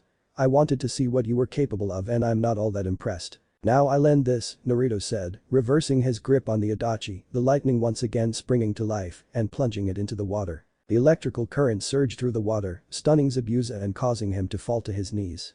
3 senbon needles hit Zabuza in the neck as a figure landed next to his body, wrapping an arm around the missing nin's waist to keep him from falling into the water. "I thank you for weakening him. I had been after him for some time now," a feminine voice said, the white hunter nin mask staring out at the Namikaze. "Now, if you'll excuse me, I need to get rid of the body." With that, both figures vanished in a swirl of water. As Naruto made his way back to his team, he suddenly grabbed his head in pain. Hinata rushed forward, barely catching him before he fell into the water. When Hinata stared into his eyes, she couldn't keep the gasp from escaping her lips. Naruto's eyes were flashing between the clear blue and the cold green, only the cold green had a cat-like look to it. Naruto's body went limp, the pain creating too much a strain for him, sending him into blissful unconsciousness. No one would ever notice the black-clad spiky-haired blonde dashing through the forest, muttering to himself, "Is this what you had warned me about, Aerith? Tsuryuiden no Jutsu water dragon projectile technique." And so begins the wave mission. And yes, if you couldn't tell, I made Haku female, get over it.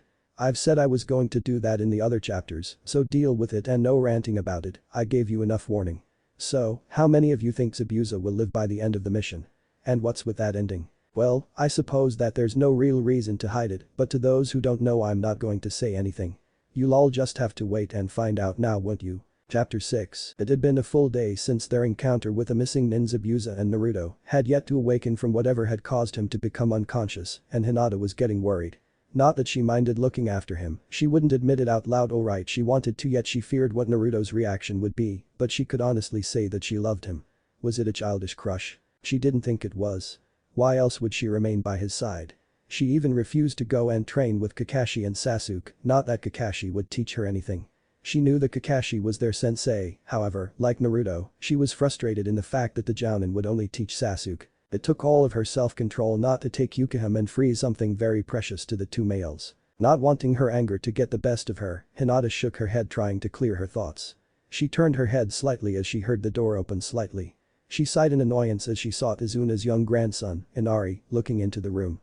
She had heard, along with Sasuke and Kakashi, how the boy had lost his adoptive father to Geto. She pitied the boy, true, but she wished that he would stop crying about it and move on. Hinata dreaded what Naruto's reaction would be if the Namikaze heard one of Inari's little tantrums. She could only pray that Naruto's anger did not get the better of him. She turned to look as the door was pushed open, only this time it was Inari's mother Tsunami, who walked in with a tray of food. "How is he?" she asked, setting the tray down next to Hinata. "The same," Hinata replied, her hands already covered in green healing chakra.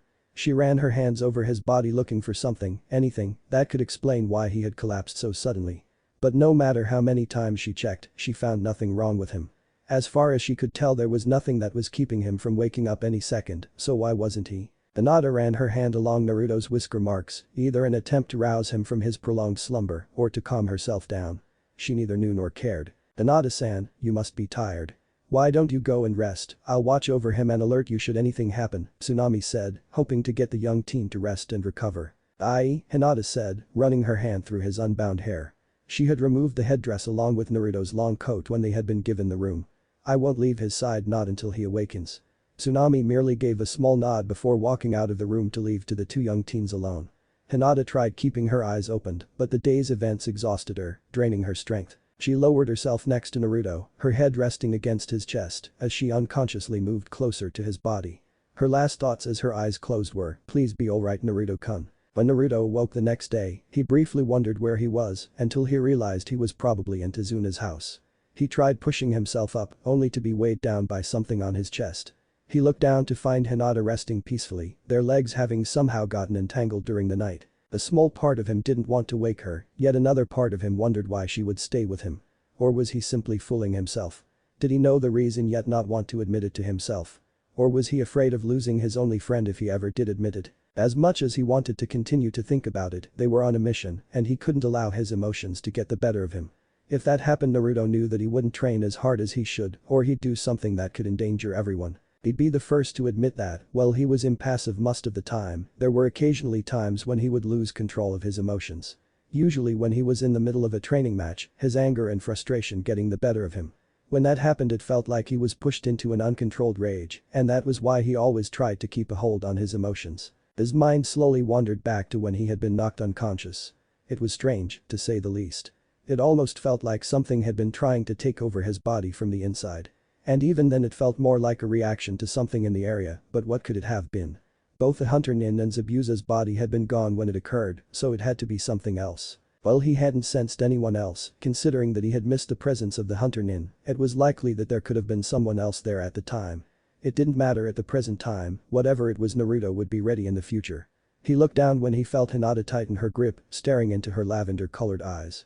"Naruto-kun, you're awake," Hinata said, more to herself than to him. By instinct, his hand ran through her hair.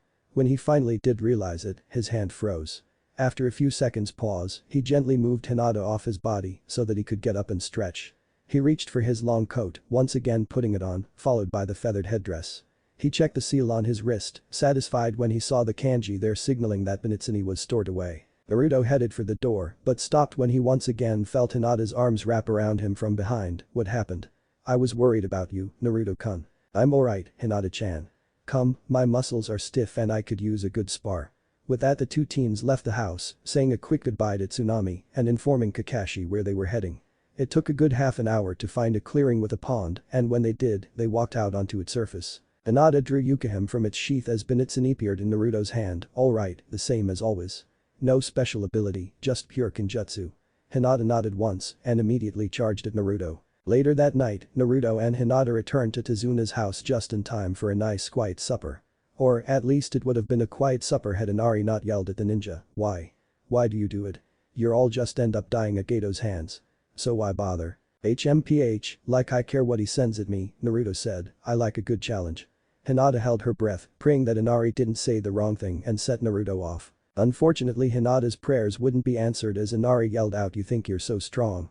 But what do you know about pain and suffering? I bet you've never had to suffer in your entire life. Living all nice and happy. Hinata froze, her chopsticks falling out of her hand, her eyes locked on Naruto as he stared down into his food. She reacted instantly, but was too late as Naruto reached across the table and lifted Inari up by the little boy's collar. And what makes you think you know anything about my life? Naruto's voice was ice cold, sending chills down everyone's spine. Did you have to live the first 6 years of your life in constant fear? Fearing that your life could end any minute? Fearing when the next beating was to occur? Wondering if you were going to find food for the day or for the rest of the week? Did you have to live with being thrown out of stores and restaurants? Have you watched other children being led away from you by their parents? Yes, I found a family that was willing to adopt me and care for me like a family, but did you have to live with wondering if your real parents abandoned you like the rest of the village? Naruto raised his free arm, the Fuma shuriken snapping into its unfolded state. If no, then you know nothing about what true pain and suffering is. Naruto. That's enough. Naruto turned, the cat-like green eyes glaring into Kakashi's uncovered one before dropping Inari to the ground, storming out of the house, and slamming the door shut behind him. And for a fraction of a second, Hinata could have sworn she saw someone else standing where Naruto had been. Someone with long flowing silver hair and a single black feathered wing extending from the right shoulder blade. Haku had always enjoyed the mornings, when the dew was still fresh on the grass and the sun barely above the horizon. Everything was peaceful, it was all quiet, there was no one around to bother her. No one was around to bother her, so that she'd be able to finish picking the needed herbs to help heal Zabuza-sama. Zabuza-sama had received very few wounds from his battle 3 days earlier, so it was only a matter of healing him from the small wound she herself had inflicted to fake his death. Of course, that wasn't the only reason she was out here, she also came out to help calm herself down. Beto had the nerve to think that he could lay one of his filthy hands on her Zabuza-sama. Of course, she had broken Gato's wrist because of that, then she nearly killed the 2 samurai guards that Gato always had with him. The only thing that had stopped her from killing those 2 samurai was the fact that Zabuza-sama had told her to stop. If he hadn't, then she would no doubt have unleashed her anger on Gato. Of course she understood the need to have Gato pay them, but she just felt like something horrible was going to happen. But it wasn't her place to decide what they would do, she would follow her Zabuza-sama, no matter where he was to lead her. Something caught her attention out of the corner of her eye, and when she looked over to see what it was, she silently cursed herself for not bringing along a few sunbonetals. For lying a few feet away from her was Namikaze Naruto, passed out from something, but that wasn't the only thing that surprised her. The entire clearing looked like some great battle had occurred, trees were uprooted, branches severed from their trunks. Now she was really cursing herself for not bringing her senbon needles. There were a few things she could do, she could take advantage while the boy slept and kill him, or she could pretend to be a civilian and learn as much as she could about the Konoha genin. Haku knew her skills, she also knew that she was as good as she was because of the combination of her skill with senbon and her immense speed. Without her senbon, Haku knew she wouldn't be able to kill the Namikaze as he slept. So information gathering it was then. Haku placed her hand on Naruto's shoulder, shaking him gently and saying, "What are you doing out here? You could catch a cold sleeping outside like this." "I could ask a civilian the same thing," Naruto said, standing to his feet so that he could stretch. He glanced at Haku once, dully noting that all she was wearing was a pink yukata with a light blue obi and a choker around her neck as he went to pick up Benitsune and return it to its seal. "So, what is a civilian doing out here so early in the morning?" "Me? I'm out picking some herbs to help a friend of mine recover," Haku said, walking over to one of the only undamaged plants that she knew was one of the herbs she needed. "I'm Haku, by the way." "So, are you a ninja?" she asked, hoping to sound like an ignorant villager. When Naruto nodded, she continued, "You never answered my first question, what were you doing out here sleeping?" "I needed to vent some of my anger. I guess it exhausted me more than I had thought," he replied. Haku tried not to let any fear show, if that's what he could do when angry she dreaded what he could do when level-headed. "Do you need help picking the herbs?" Naruto asked, and as an afterthought he added, "I'm Namikaze Naruto." Haku nodded in response, and it was a good 20 minutes before they had gathered everything that she needed. During those 20 minutes she learned as much as she could without being suspicious, finding out that he had been an orphan before being adopted just like she was. Only he had a family that cared about him while she had one person that, well he cared for her, cared more about her shinobi skills. When she had told him such, leaving out the part about Zabuza taking her in, she swore she saw the smallest hint of compassion within those dual-colored eyes. She dismissed it though, thinking she was only seeing things. Even when Haku knew she was pushing things, she still wished to know more about him. Whether it was to help her Zabuza-sama or for her own personal reasons she didn't know, and she wouldn't take the time to figure it out.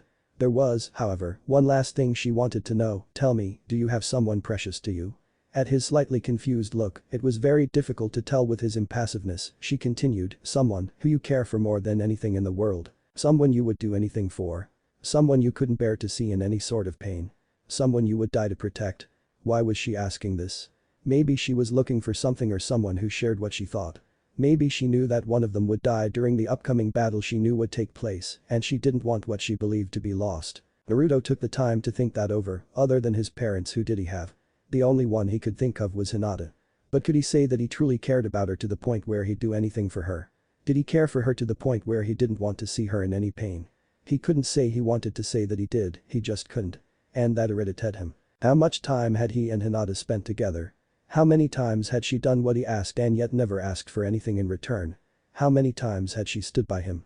And what had he ever done in return? Nothing, he had done nothing to pay her back, and it was only now painfully obvious. As if sensing his uncertainty, Haku said, "It's alright, you don't have to tell me." She stood, picking up the basket filled with herbs as she did so. "Forgive me, but I must bring these herbs to my friend." "It was a pleasure to talk to you, Namikaze-san," Haku said, giving a small bow, turning to leave and passing by Hinata, who came out to find Naruto. When Haku was sure she was out of sight from the two Konoha genin, she disappeared in a swirl of mist. The rest of the week went by rather quickly, each member taking turns guarding Tazuna when he was working on his bridge. When not guarding Tazuna, Kakashi was usually training Sasuke. Likewise, when both Naruto and Hinata were not on guard duty, they were usually training together. Inari was much quieter, though he appeared to be in deep thought rather than the depressed mood he had first been in. Naruto, however, kept to himself a lot more than he usually did. Often he would sit on top of Tazuna's house looking up into the night sky. Even when Hinata came to join him, he would remain quiet. Though Hinata was glad that he hadn't changed much since Naruto would still wrap one of his arms around her and pull her close to him. Perhaps Haku's words had a far greater impact on him than anyone could have ever thought possible. On the last day of the week, Naruto had the rare chance of sleeping in late that morning, partly because Kakashi decided to have both Hinata and Sasuke guard Tazuna, and partly because Naruto had worn himself out training last night. It would have been a peaceful morning had Naruto not been startled awake by the sound of what he assumed was the door being forced open. His hand wrapped around Benitsune's hilt as it appeared, his wings flaring out behind him in agitation. He calmly walked down the stairs, reaching the bottom just in time to see Inari run out of the destroyed doorway.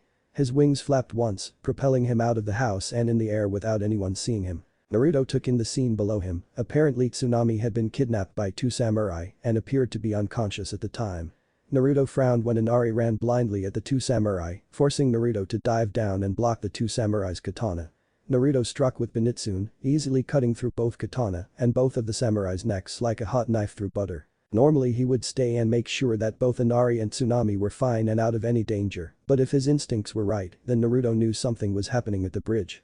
So without a word Naruto shot into the sky, flying off to save his team. Uchiha Sasuke was not having a good day. Kakashi was fighting against Zabuza, and Hinata was protecting Tazuna, that left Sasuke to face the hunter nin that had supposedly killed Zabuza. So here he was, trapped within a dome of ice mirrors trying his hardest not to become a pincushion. Sasuke could barely manage to block the majority of the senbon aimed at him with Genesis as it was of course, the mist that covered the bridge didn't help matters. But that's besides the point, this all was starting to piss him off. He was in Uchiha, damn it. He was better than everybody. He would not lose. He couldn't lose. Not until he found and killed his older brother. He had an ambition to make reality and he wouldn't die until he completed it.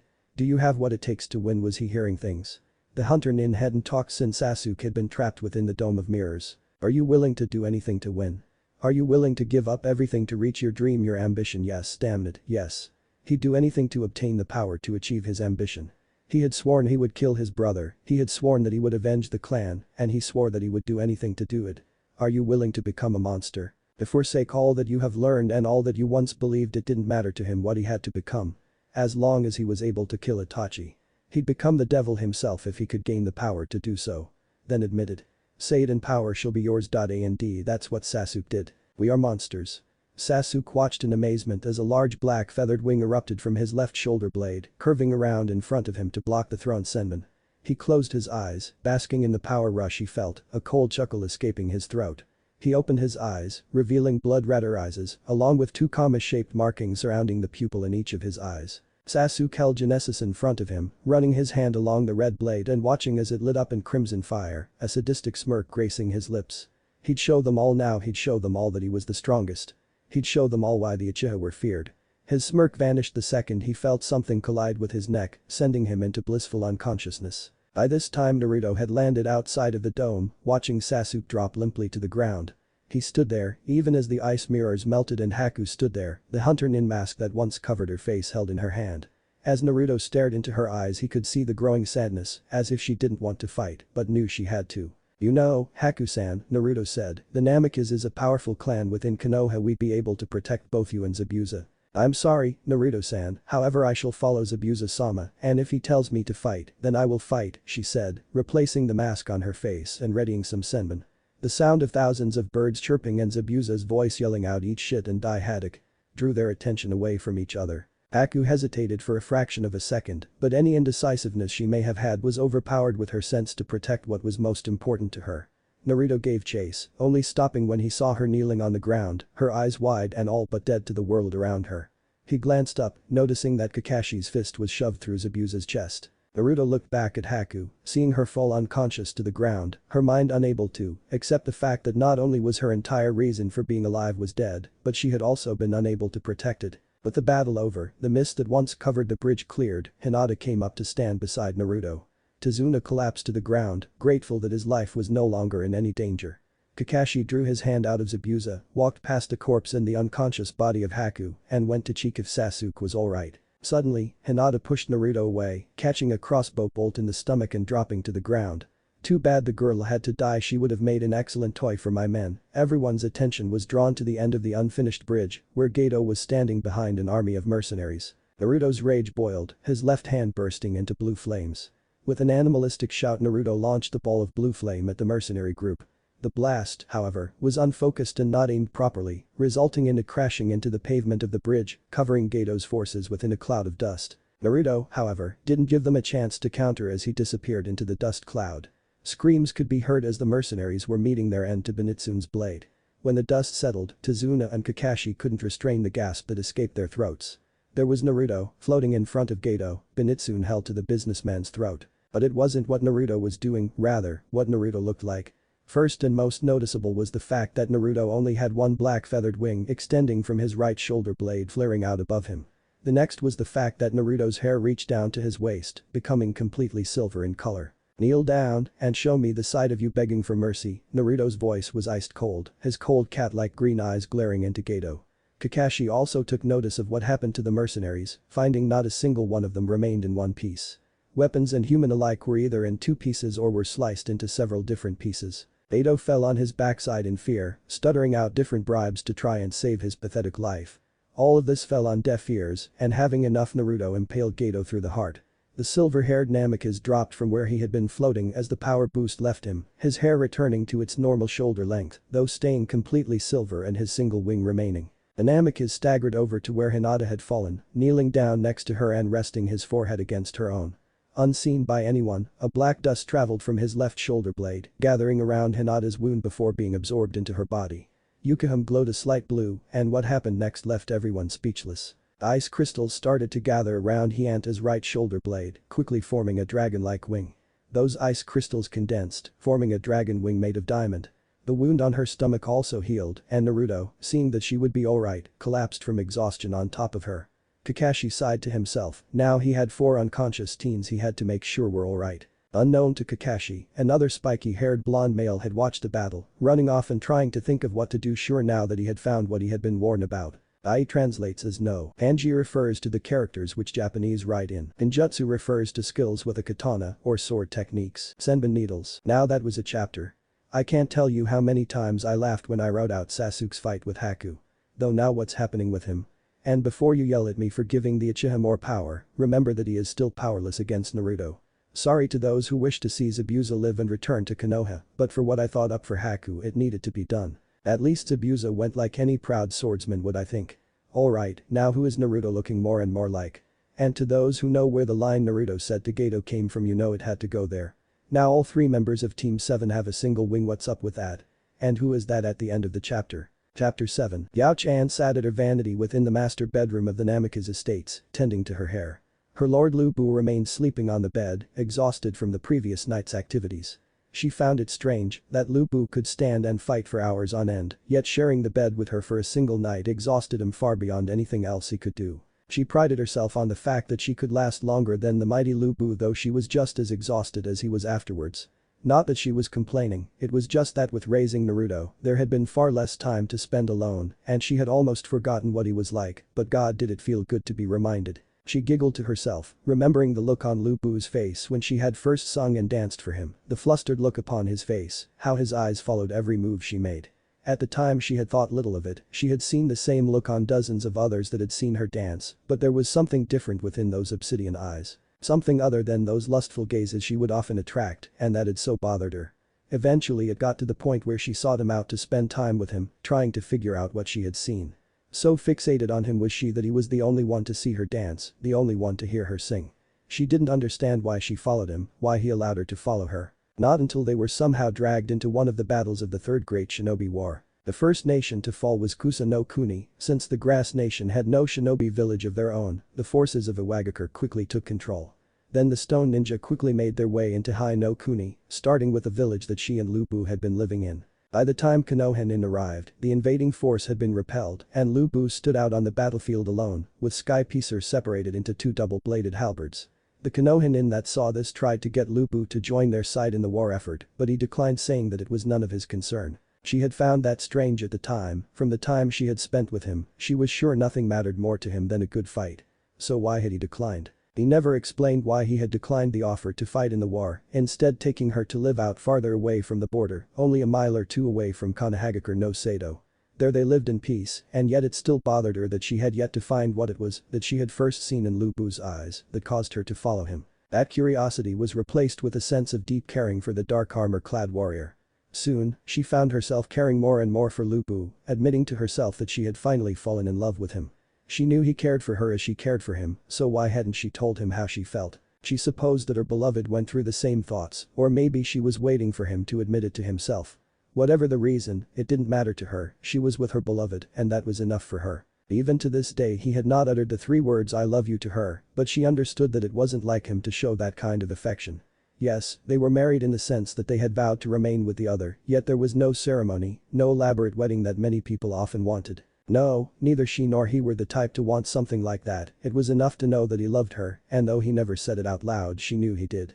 But these thoughts were not what caused her to awaken so early in the morning, the sun barely raising over the horizon. She placed the comb back on the vanity, pulling the dark purple robe around her as she made her way to stand on the balcony. Living and training with the best warrior to ever live caused her to develop something akin to a danger sense, and so she had a gut feeling that something was going to happen. It was also the same feeling that had caused her to beg her beloved to take her into Konoha 6 years ago. She was grateful that she followed that gut feeling, otherwise who knows what could have happened to young little Naruto.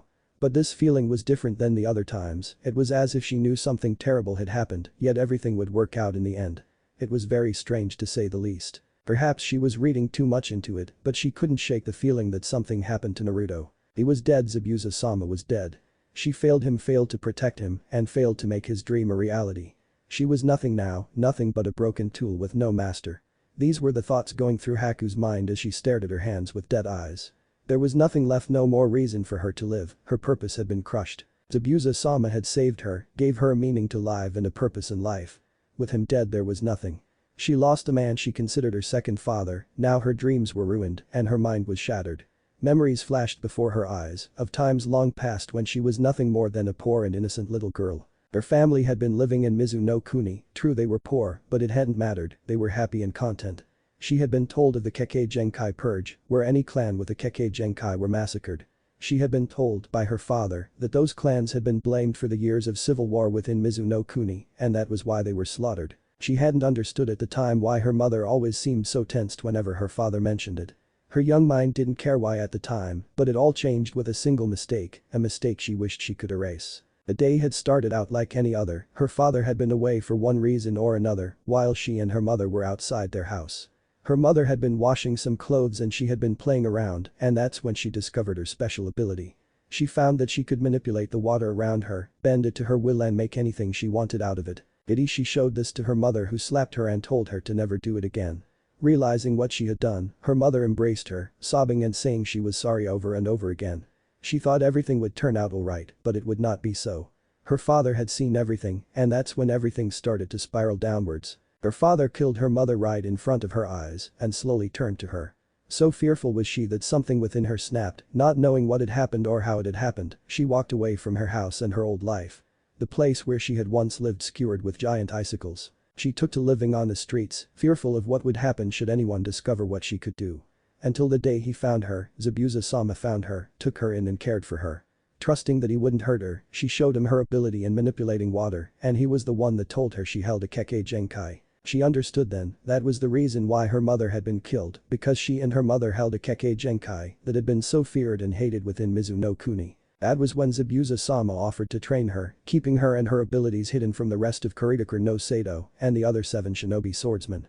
She was probably no more than 9-10 years old when all 7 swordsmen were betrayed by the Mizukage. No one knew why or who turned on them altogether. Some blamed Zabuza-sama, saying he staged a coup d'etat. But she knew that wasn't the reason. Zabuza-sama was not power hungry and she had always known he was loyal to the village. Whatever the reason, they fled Kuritaker, taking to traveling around though they had to dodge hunter nin sent out from Kiri. It was during an encounter with some hunter nin that they weren't able to escape that she picked up the white mask she took to wearing. From then on, she trained for him, grew stronger for him, his dream becoming her dream, his ambitions becoming her ambitions. But that was all gone now, nothing was left within her, not even the will to live. A small gesture of her hand and the water within a cup by her bedside gathered in her palm, turning into a small ice knife. With a steady hand, steadier than she thought it would be, she held the knife to her wrist. She'd soon be back with her Zabuza-sama. He dashed through the trees, trying to figure out what he should do next. It unnerved him greatly that his greatest enemy was apparently still alive. But how was that possible? Cloud could have sworn that without a true body, Sephiroth wouldn't be able to live again. Yet that battle on the bridge and that boy turning into Sephiroth, something had to be done or this entire world could be in danger. Cloud still remembered the first time he had met Sephiroth when he was nothing more than a regular trooper within the Shinra company. He had looked up to Sephiroth, hoping to become a first-class soldier himself one day. But all that had changed on one fateful mission. He had been with both Sephiroth and Zack, another first-class soldier and his closest friend. Their mission was to inspect one of Shinra's reactors in the town of Nibelheim. Nibelheim was also his hometown, and he had been ashamed to return there without being a first-class soldier. He considered it a broken promise to a childhood friend. He had been with Zack when it happened, when Sephiroth went mad and slaughtered everyone in the village. It all blurred together. Cloud wasn't sure when he found himself at the reactor, nor was he aware of when he was stabbed by Sephiroth's Masamune. In fact, the next 4 years became nothing more than darkness. He didn't even know what had happened. First he was fighting Sephiroth within the reactor, the next he's looking at the dying body of Zack.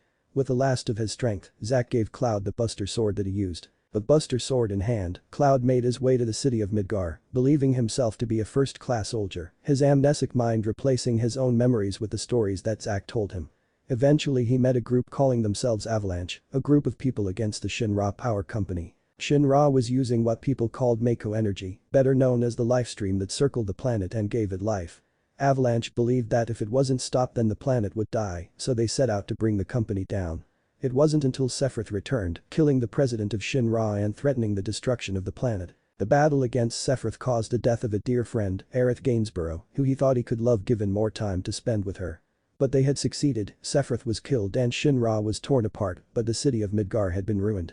It was then that the time to rebuild came and the city of Edge was brought into life. But if only they knew of the consequences of their battle with Sephiroth. Cloud stopped mid-stride, glancing over his shoulder he called out, "How long have you been following me, Tifa?" She landed behind him, her eyes clouded with worry. "Aerith thought you would need help, or perhaps she thought you shouldn't do anything alone. And after what we saw on the bridge I think she's right. Something has to be done. If Sephiroth still lives then this entire world could be in danger. He has to be stopped," Cloud said, turning around and walking away. Tifa ran up behind him, grabbed a hold of his arm, and spun him around to face him. "Cloud, I thought we left our past behind us. If Aerith thought this was a danger then I understand, but I'm worried about you." Cloud turned his gaze to the ground, eyes clouded in grief as old memories resurfaced. If you must face this then so be it, but I'm going with you, Tifa said, placing her hand under Cloud's chin and lifting it so their eyes met. You're not alone anymore, remember that. Cloud gave a brief nod of his head, removing himself from Tifa's hold and continuing to walk in the direction he had been going. If only their ninja friend Yuffie were with them, then they'd know what to expect from the ninja of this world. As it stood they'd just have to figure it out on their own. But first they needed information on this world, so they set out for the nearest town. Hinata was confused, the last thing she remembered was pushing Naruto out of the way of an attack and being knocked unconscious. When she opened her eyes she found herself in the middle of a snow-covered field, a small flurry of snow dropping from the sky. What troubled her more was the fact that Yukihime was missing from its sheath. How or where it disappeared to, she didn't know, but she had to find out what happened to it. She also noticed a diamond dragon wing attached to her right shoulder. Where had she gotten that? A roar turned her attention up toward the sky, her eyes widening in surprise at the sight she beheld. A dragon, its serpentine body covered with the purest of white scales, its wings and claws glinting as if made from pure diamonds, descended from the sky. So enraptured by the majestic sight was Hinata that she did not realize that the dragon's massive body encircled her, the dragon's muzzle staring her down. "Hello, young one," a feminine voice drifted from the dragon's throat. Hearing this startled Hinata out of her dazed state, taking a step back only to bump into the dragon's coiled body. "Fear not, young one, I mean you no harm. I am Yukihime, and I am here to help you." Yukihime? But that's the same name as my katana. Hinata said, her head cocked to the side in confusion. "Indeed, my spirit forever trapped within the blade you use," Yukihime explained. When Hinata asked if it was she who had given her the wing, the great dragon shook her head. "No, you were not ready to be given this power. However, after you were injured I tried to heal you enough so that you wouldn't die, however something else tried to heal you at the same time. Normally this wouldn't cause a side effect, but somehow the two energies reacted causing a chain reaction that ended with you gaining a portion of the power that I would have given you when the time was ready." Hinata nodded, "I understand that, but where are we?" This, Yukihime spread her wings out, gesturing to the surrounding land, is a mental manifestation of the connection between the two of us. It can be reached when you are unconscious, meditating or sleeping. It will also be where I shall be training you in your new powers. Hinata gave a small bow in thanks, only to spring straight up when something came to her mind. "Did my mother know of you when she used the katana?" A small chuckle escaped from the dragon's throat. "Yes, she knew of me. She was also the closest to obtaining my full power, but sadly she retired from the shinobi forces before she was able to. Perhaps you could make her proud by doing the one thing she was never able to do. Now sit, there is much to discuss." Yukihime's body shifted, decreasing in size until before Hinata stood a woman wearing a light blue kimono, her snow-white hair reaching down to her waist and two diamond wings remaining on her back. As Hinata sat next to Yukihime, her thoughts wandered to if Naruto was alright. Genesis was, for lack of a better term, quite irritated. Not only had he discovered that he was trapped within his own sword, but he was also in a different dimension. Not only that, but there was a black-haired Gaki who thought he could use Genesis's power. True, Genesis had been the one to offer power to said Gaki, but that had only been because he sensed something within the Gaki. Something that was similar to his own personality, and that impressed him. Still though, there was something about this Gaki, something he couldn't quite figure out yet, not that it mattered to him, he had other things to deal with. The first had been to get Sasuke to agree to be trained under him, since no one else could wield his blade the proper way. That had been far easier than he had expected, but then judging from the young Uchiha's mind, it wasn't surprising. When he offered Sasuke a portion of his power, it allowed Genesis to go through Sasuke's memories. It wasn't the fact that Sasuke vowed to kill his brother, Genesis wasn't interested in such trivial matters. No, instead he saw something else, a similarity between Naruto and his old friend Sephiroth. Perhaps there was a connection between the two, and if there was then his old friend shared his fate. At least being trapped within his own sword meant that he was alive, maybe not in the sense that he had first wanted, but at least his body wasn't degrading. If Angel, his first childhood friend and another first-class soldier hadn't stopped his duel with Sephiroth, then his body wouldn't have started to degrade. It had started with a small wound he received on his shoulder, he had thought it would heal, but it only got worse. It was at that time he learned of the truth that he had been experimented on before he even left his mother's womb. He learned that he could create copies of himself, yet they all shared the same fate, death. Because his cells could be copied, it also meant that they could be destroyed just as easily. That one wound started a chain reaction, causing his body to slowly rot. He had hoped to find a cure to stop his degradation, so he abandoned Shinra and Soldier. He did everything in his power to find a way to stop his degradation, but nothing worked.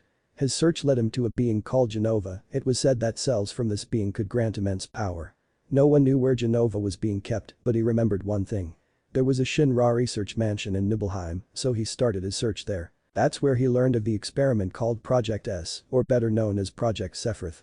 This project used cells from Genova and implanted them within the unborn Sephiroth, and unlike the rival Project G, there was no degradation, and thus the ultimate soldier was born. None of that told him where Genova could be found, but, he realized, if he couldn't find Genova itself, then he'd use the cells from Sephiroth. Luring Sephiroth to the Mako reactor in Nibelheim had been simple, and it was there that he revealed the truth to his old friend.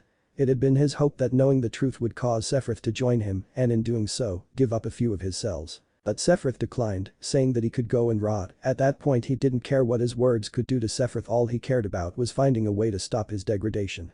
So he disappeared for 4 years, hiding and trying to find something, anything that could cease his degradation. And he had found it, a massive globe of condensed Mako energy. He absorbed the globe's power, turning him into a true monster, and even though he had been defeated, his degradation ceased. Even so, it was at that point in time that he saw her, the goddess Minerva, yet she turned away from him and threw him into oblivion, or was it the lifestream, he wasn't sure. Nor was he sure when he was trapped within his sword and transported to a different world. Again, it didn't matter to him. When the time came and Sasuke was powerful enough, he'd take control and live once again. Naruto stood in front of a giant cage, staring into the eyes of what he assumed to be the Kyuubi no Kitsune. But what he saw wasn't the massive fox that the Kyuubi had always been portrayed as. Instead, a woman, whose beauty transcended all others, stood behind the bars. The woman wore a dark crimson kimono, blood-red hair flowing in waves to her mid-back, slitted red eyes staring back at him. But that was not the strangest thing about her, it was the 9 tails covered in crimson fur, along with 2 similar furred fox ears on her head. She held her hand out to him, Naruto absently noting that her nails were in the form of claws. "So you finally visit, kid?" Her voice was as smooth as silk. "It's been so lonely in here, besides, he's no fun to talk to." The he she was referring to was silently standing off to the side, arms crossed over his chest. He was wearing what Naruto was, except for the feathered headdress, the man's silver hair reaching down to his waist, and instead of a shirt he had 2 leather bands forming an X under his long coat, as well as 2 silver shoulder guards. He too had a single black feathered wing attached to his right shoulder blade. Naruto turned his attention back to the woman, asking, "Who are you?" She giggled, "But my boy, you already know me as the Kyuubi no Kitsune, but you don't know of my true name, do you?" Here her lips curled up into a smile. "My true name is benihime. But before you ask any questions, I have a favor to ask you. Since we are inside your mind, could you change the scenery? It's so depressing in the sewer." Silently agreeing with her, Naruto closed his eyes, concentrating on a different surrounding. The sewer changed to that of a rose-covered clearing, a 3-story mansion could be seen in the background. The cage that benihime was once locked behind shrunk, changing into a choker with the kanji for seal around her neck. Benihime nodded in approval, though there was one more thing that this mindscape needed in order to satisfy her. With a small wave of her arms, the roses were all covered in a fine layer of blood. The sun turned crimson as the sky took on a blood-red color. She lowered herself to the ground, gesturing for Naruto to sit next to her. When he had, she began to talk. "Well, I suppose the only thing to really talk about is the fact that I'll continue to train you in your use of Benitsune, as will Sephiroth." "How would you know about Benitsune?" Naruto asked, causing benihime to giggle slightly. "My dear boy, who do you think it first belonged to? Besides, I'm sure you'd want to make your mother proud." Naruto's eyes widened hearing this. "Oh, yes, I knew your biological mother very well. She had wandered into my den when the entirety of Yuzu no Kuni had been destroyed. Perhaps out of some rare form of compassion, I took her in and nursed her back to health. In all truth, I don't know what compelled me to allow her to learn how to wield Benitsune. Perhaps I saw something of me in her. Either way, because of it she became known as the Crimson Angel when she fought in the Third Great Shinobi War." Sephiroth watched silently as the two continued to talk, sitting down in the field of roses himself. He had accepted the fact that there was little chance of him becoming alive again, so he settled for the next best thing, making sure his image was not forgotten. But in order to do that, he had to give Naruto all of his memories. There was nothing he did that he regretted. It had been all for his mother, the being known as Genova. That was all he knew when he was growing up, her name and the fact that she had died shortly after he had been born. No one would ever say anything else. He supposed part of it was the fact that they were more concerned about him becoming the ultimate soldier. The other part, he would learn years later, was that Genova was not his real mother, he had simply been given her cells before he had been born. He guessed that Shinra was afraid of what he might do should he learn the truth. He had read all of the research books within the Shinra mansion in Nibelheim after Genesis had revealed the truth to him. He discovered that Genova was considered a Cetra, an ancient race that once inhabited the planet, and he came to consider himself as Genova's son. He also came to believe that the human race betrayed the Cetra long ago, and he vowed to take his mother's vengeance. Burning Nibelheim to the ground, he made his way to where Genova was being held captive, laying eyes on his mother who was held within a glass tube. It was the first time he saw his mother and she was unlike anything that ever or could ever exist. Long white hair covering her left eye leaving only her glowing right eye visible, strange red-like wings attached to her back, pale blue skin unmarred save for the tubes attached to her skin, no doubt stealing her power. He knew he had to do something, and though he knew that there were few who could kill him, he needed more power and knowledge. So he severed his mother's head from the body and jumped into the life stream that was flowing below her chamber. He was presumed dead, however he just needed time to fully merge with his mother's head absorbing all of her knowledge. He had been ready to bring down the technique known as meteor upon the planet, effectively destroying it and fulfilling his mother's wish. He had been defeated and killed, but death would not stop his desires, as he manipulated events even within Lifestream. When his mother's body had been destroyed, her cells were absorbed into the Lifestream, and when the Lifestream burst from the planet's surface to eliminate meteor, those cells were exposed to the civilians. Those civilians would be infected by what would be known as the geostigma, eventually dying from it. It had been his hope that when enough people who held the geostigma died, he would manipulate the Lifestream around him, creating himself a new body and becoming a god. Unfortunately, he had once again been defeated, his temporary body having been killed, and that was when his spirit had been pulled into this world, and he merged himself with an infant Naruto. Even though his body had been destroyed, his mother's will, her power had been imprinted on his soul, and he craved it again. But he knew that with the Queen of Hell sealed in the same body, it would be impossible to take control, but he was a patient man. Haku stood in front of Zabuza's crystal tomb, which Hinata had been so kind as to create, his giant Zanbato held in her hand, her face lowered to the ground. She found it strange that Naruto had awoken and visited her just as she was ready to cut herself. She would do anything to feel useful again, so when Naruto offered to give her a purpose she couldn't refuse. She raised Kubikiri Haucho, resting her forehead against the broad side of the blade and closing her eyes. She had once sworn to herself that Zabuza's dreams were her own, his desires were her own, but she had never stopped and asked him what those were. She had followed his orders, and that had been enough for her. But she knew one thing: he had wanted a normal life for the both of them, one where they wouldn't need to run from Hunter Nin. "Do not worry, Zabuza-sama, I'll make your dream a reality," she said softly to herself, "and I'll start with Naruto-sama." Chapter 8. The next week centered more around the three members of Team 7 training in their new powers. All three of them found that they could fly, despite the fact that they only had one wing. How this was possible, none of them knew, nor did any of them try that much to figure it out. When not training, both Naruto and Hinata hid their wings. On the other hand, Sasuke kept his in plain sight as if to say, "I'm better than you." On seeing Hinata's wing, Naruto called her Kangaseki Tenshi, or his diamond angel, while Hinata called him her one-winged angel Haku. When not training with Kubikiri Haucho, was teaching Hinata better control over the ice element, and, when not training with Hinata, Haku was rarely seen too far from Naruto, much to Hinata's slight ire and jealousy. At the moment, Naruto was facing both Hinata and Haku in a training match on top of a small lake. While Haku still wasn't used to wielding the large Zanbato, she was deadly in her combination of ice techniques and Kenjutsu. The two Kunoichi had, at one point, tried to overwhelm him by sending one ice dragon after the other at him, however, Zenitsu easily cut through them all. Apparently the lightning arching across the blade not only increased its strength, but also sharpened it, allowing the Adachi to cut through anything and everything. He found it odd though, that it couldn't cut through either Yukihime or Kubikiri Haucho. He'd have to figure that out at a later date. Their spar lasted a good hour. After, when Haku was exhausted, both Hinata and Naruto took their duel up into the air. Their match lasted another 2 hours before either one of them were exhausted, lowering themselves back to the ground before collapsing. By this time Haku returned carrying a tray with a pot of tea and 2 cups, placing it in front of the two and pouring their tea. After that Haku moved behind Naruto to massage his shoulders. Hinata's eye twitched slightly at this. It was her job to massage Naruto's shoulders. Hinata breathed out slowly, taking a sip of the tea to help calm her. Hinata knew she couldn't be angry at Haku, the elder girl simply needed someone to help guide her, and that person was Naruto. Though Naruto didn't know, he unconsciously brought out a different side of the people that he met, whether good or bad depended on the person's point of view. It was because of this that Hinata would be patient and trust that she was the only one who Naruto truly loved and cared for. Naruto found himself torn between Hinata, Haku and oddly enough Benihime. Even though he's only known Haku and Benihime for a week, he felt some kind of attraction. It wasn't nearly as strong as what he would say that he felt for Hinata, but it was there and it was growing. The more time he spent with them, the more time he talked to them, learned of their past, the more he felt for them. The more he could understand their pain, their sorrow, their anguish. Haku's heart and mind having been shattered not once but twice, and Benihime being forced into attacking the village, which resulted in being sealed within a human. He could honestly say that he felt for the both of them.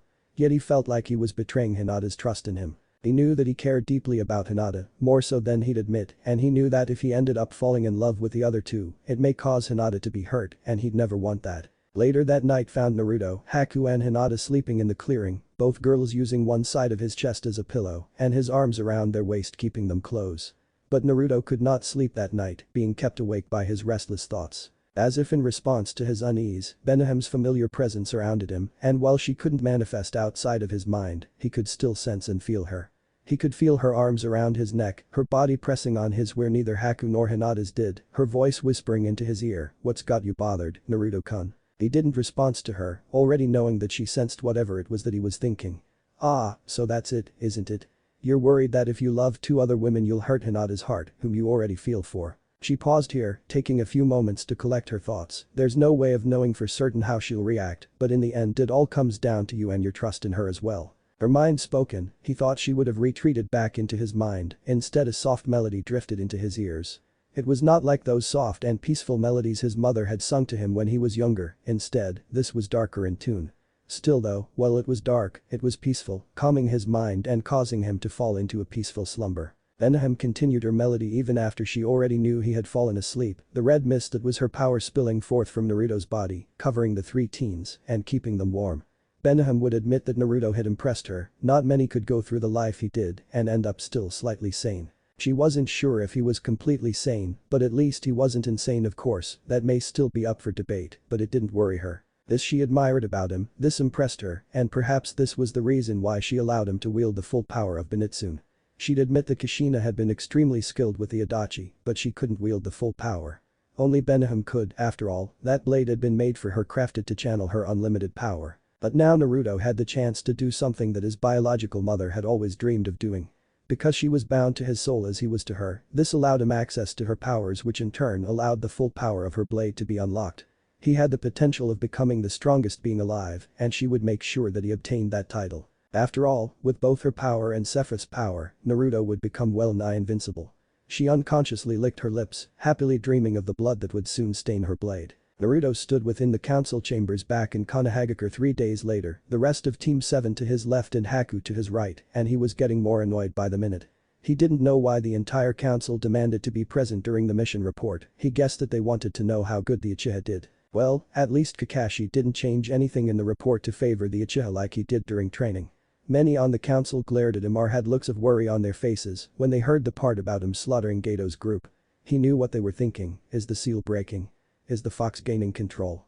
Not that he cared what they thought. Perhaps we should give Haku to the Uchiha, think about the children they could have, one very foolish and idiotic councilman said. Now Naruto had enough of this foolishness, he flared his single wing out blocking Haku from view. She is under the protection of the Namikaze clan, if any of you try anything, I will make good on my father's threat to bash your skulls in, Naruto said, turning around and heading out the door. Come, Hinata-chan, Haku, I think my mother would like to know what happened during our mission. With that, the three teens left. Well, he's got one thing right, Lu Bu said from the seat that represented the Namikaze clan, of course, if he doesn't get to you then I will. With that the dark armor-clad warrior stood and left the room, heading back towards the Namikaze mansion. Lu Bu walked in as Naruto was talking about the departure from Nami no Kuni, apparently Tazuna had named the bridge the Great Namikaze Bridge, after the one-winged angel that saved them from Gato. Lu Bu, as well as Diao-chan, frowned when they were told of what happened. How both Naruto and Hinata met the spirit that rested inside both of their blades. Yet what had Lu Bu more worried was the fact that Naruto had two souls sealed within him, but he'd trust in his adopted son's strength as he always had. He, also, trusted his judgment as did Diao-chan. In fact it was Diao-chan was the one to agree with allowing Haku to stay at the estates, not that Lu Bu would have argued against. It would do some good to have more people around the estates and someone else to train with. It had been boring, with Naruto out on missions there had been nothing to do, but now Lu Bu smirked to himself, it wouldn't be dull around here anymore. Haku lowered herself to her knees, bowing down to the point where her forehead was touching the ground. I thank you, and ask only in return to train alongside Naruto-sama. The next month had Haku learning how to properly wield Kubikiri Haucho from Lu Bu, as Naruto and Hinata went back to doing D-ranked missions with their team. It became a common sight to see both Naruto and Hinata flying together through the sky, either sparring against the other or simply enjoying the other's company. Sasuke returned to being trained under Hade, and occasionally Kakashi would also show up to help. All three members would be trained by Genesis, Yukihime and Sephiroth respectively, when they were sleeping. Benihime would let Sephiroth teach Naruto in wielding Benitsune and instead face him in strategy games like chess or Igo. Benihime said that it was to help with his mental strength, but she really just enjoyed beating him in every game. A week into the second month after their mission to Nami no Kuni found Naruto and Lu Bu out in the stables where both red hair and white hair, Lu Bu and Yao Chan's horses respectively, were kept. Naruto would never admit it to anyone else, but he continued to grow closer to Haku, despite the elder girl's submissive nature. Naruto couldn't understand why he was attracted to both Hinata and Haku. He wanted to understand, he just couldn't. So, he thought to ask his father while everyone else were busy with other matters. "I don't understand, father," Naruto said, running a comb through white hair's mane while his own hair fell unbound around his shoulders. "Tell me, son.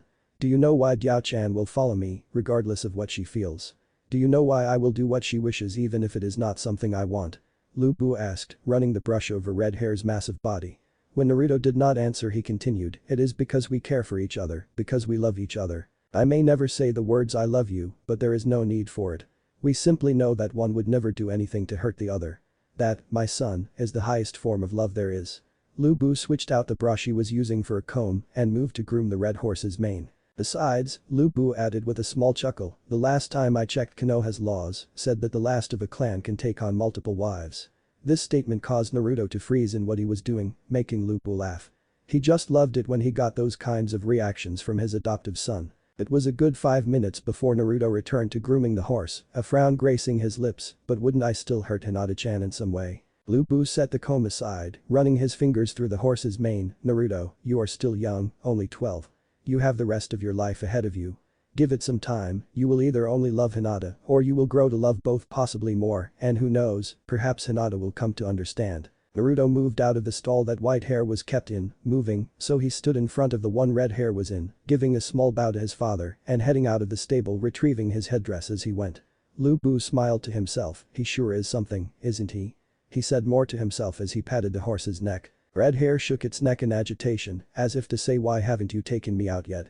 Causing him to chuckle, "Alright you stubborn horse, but stay on the compound grounds."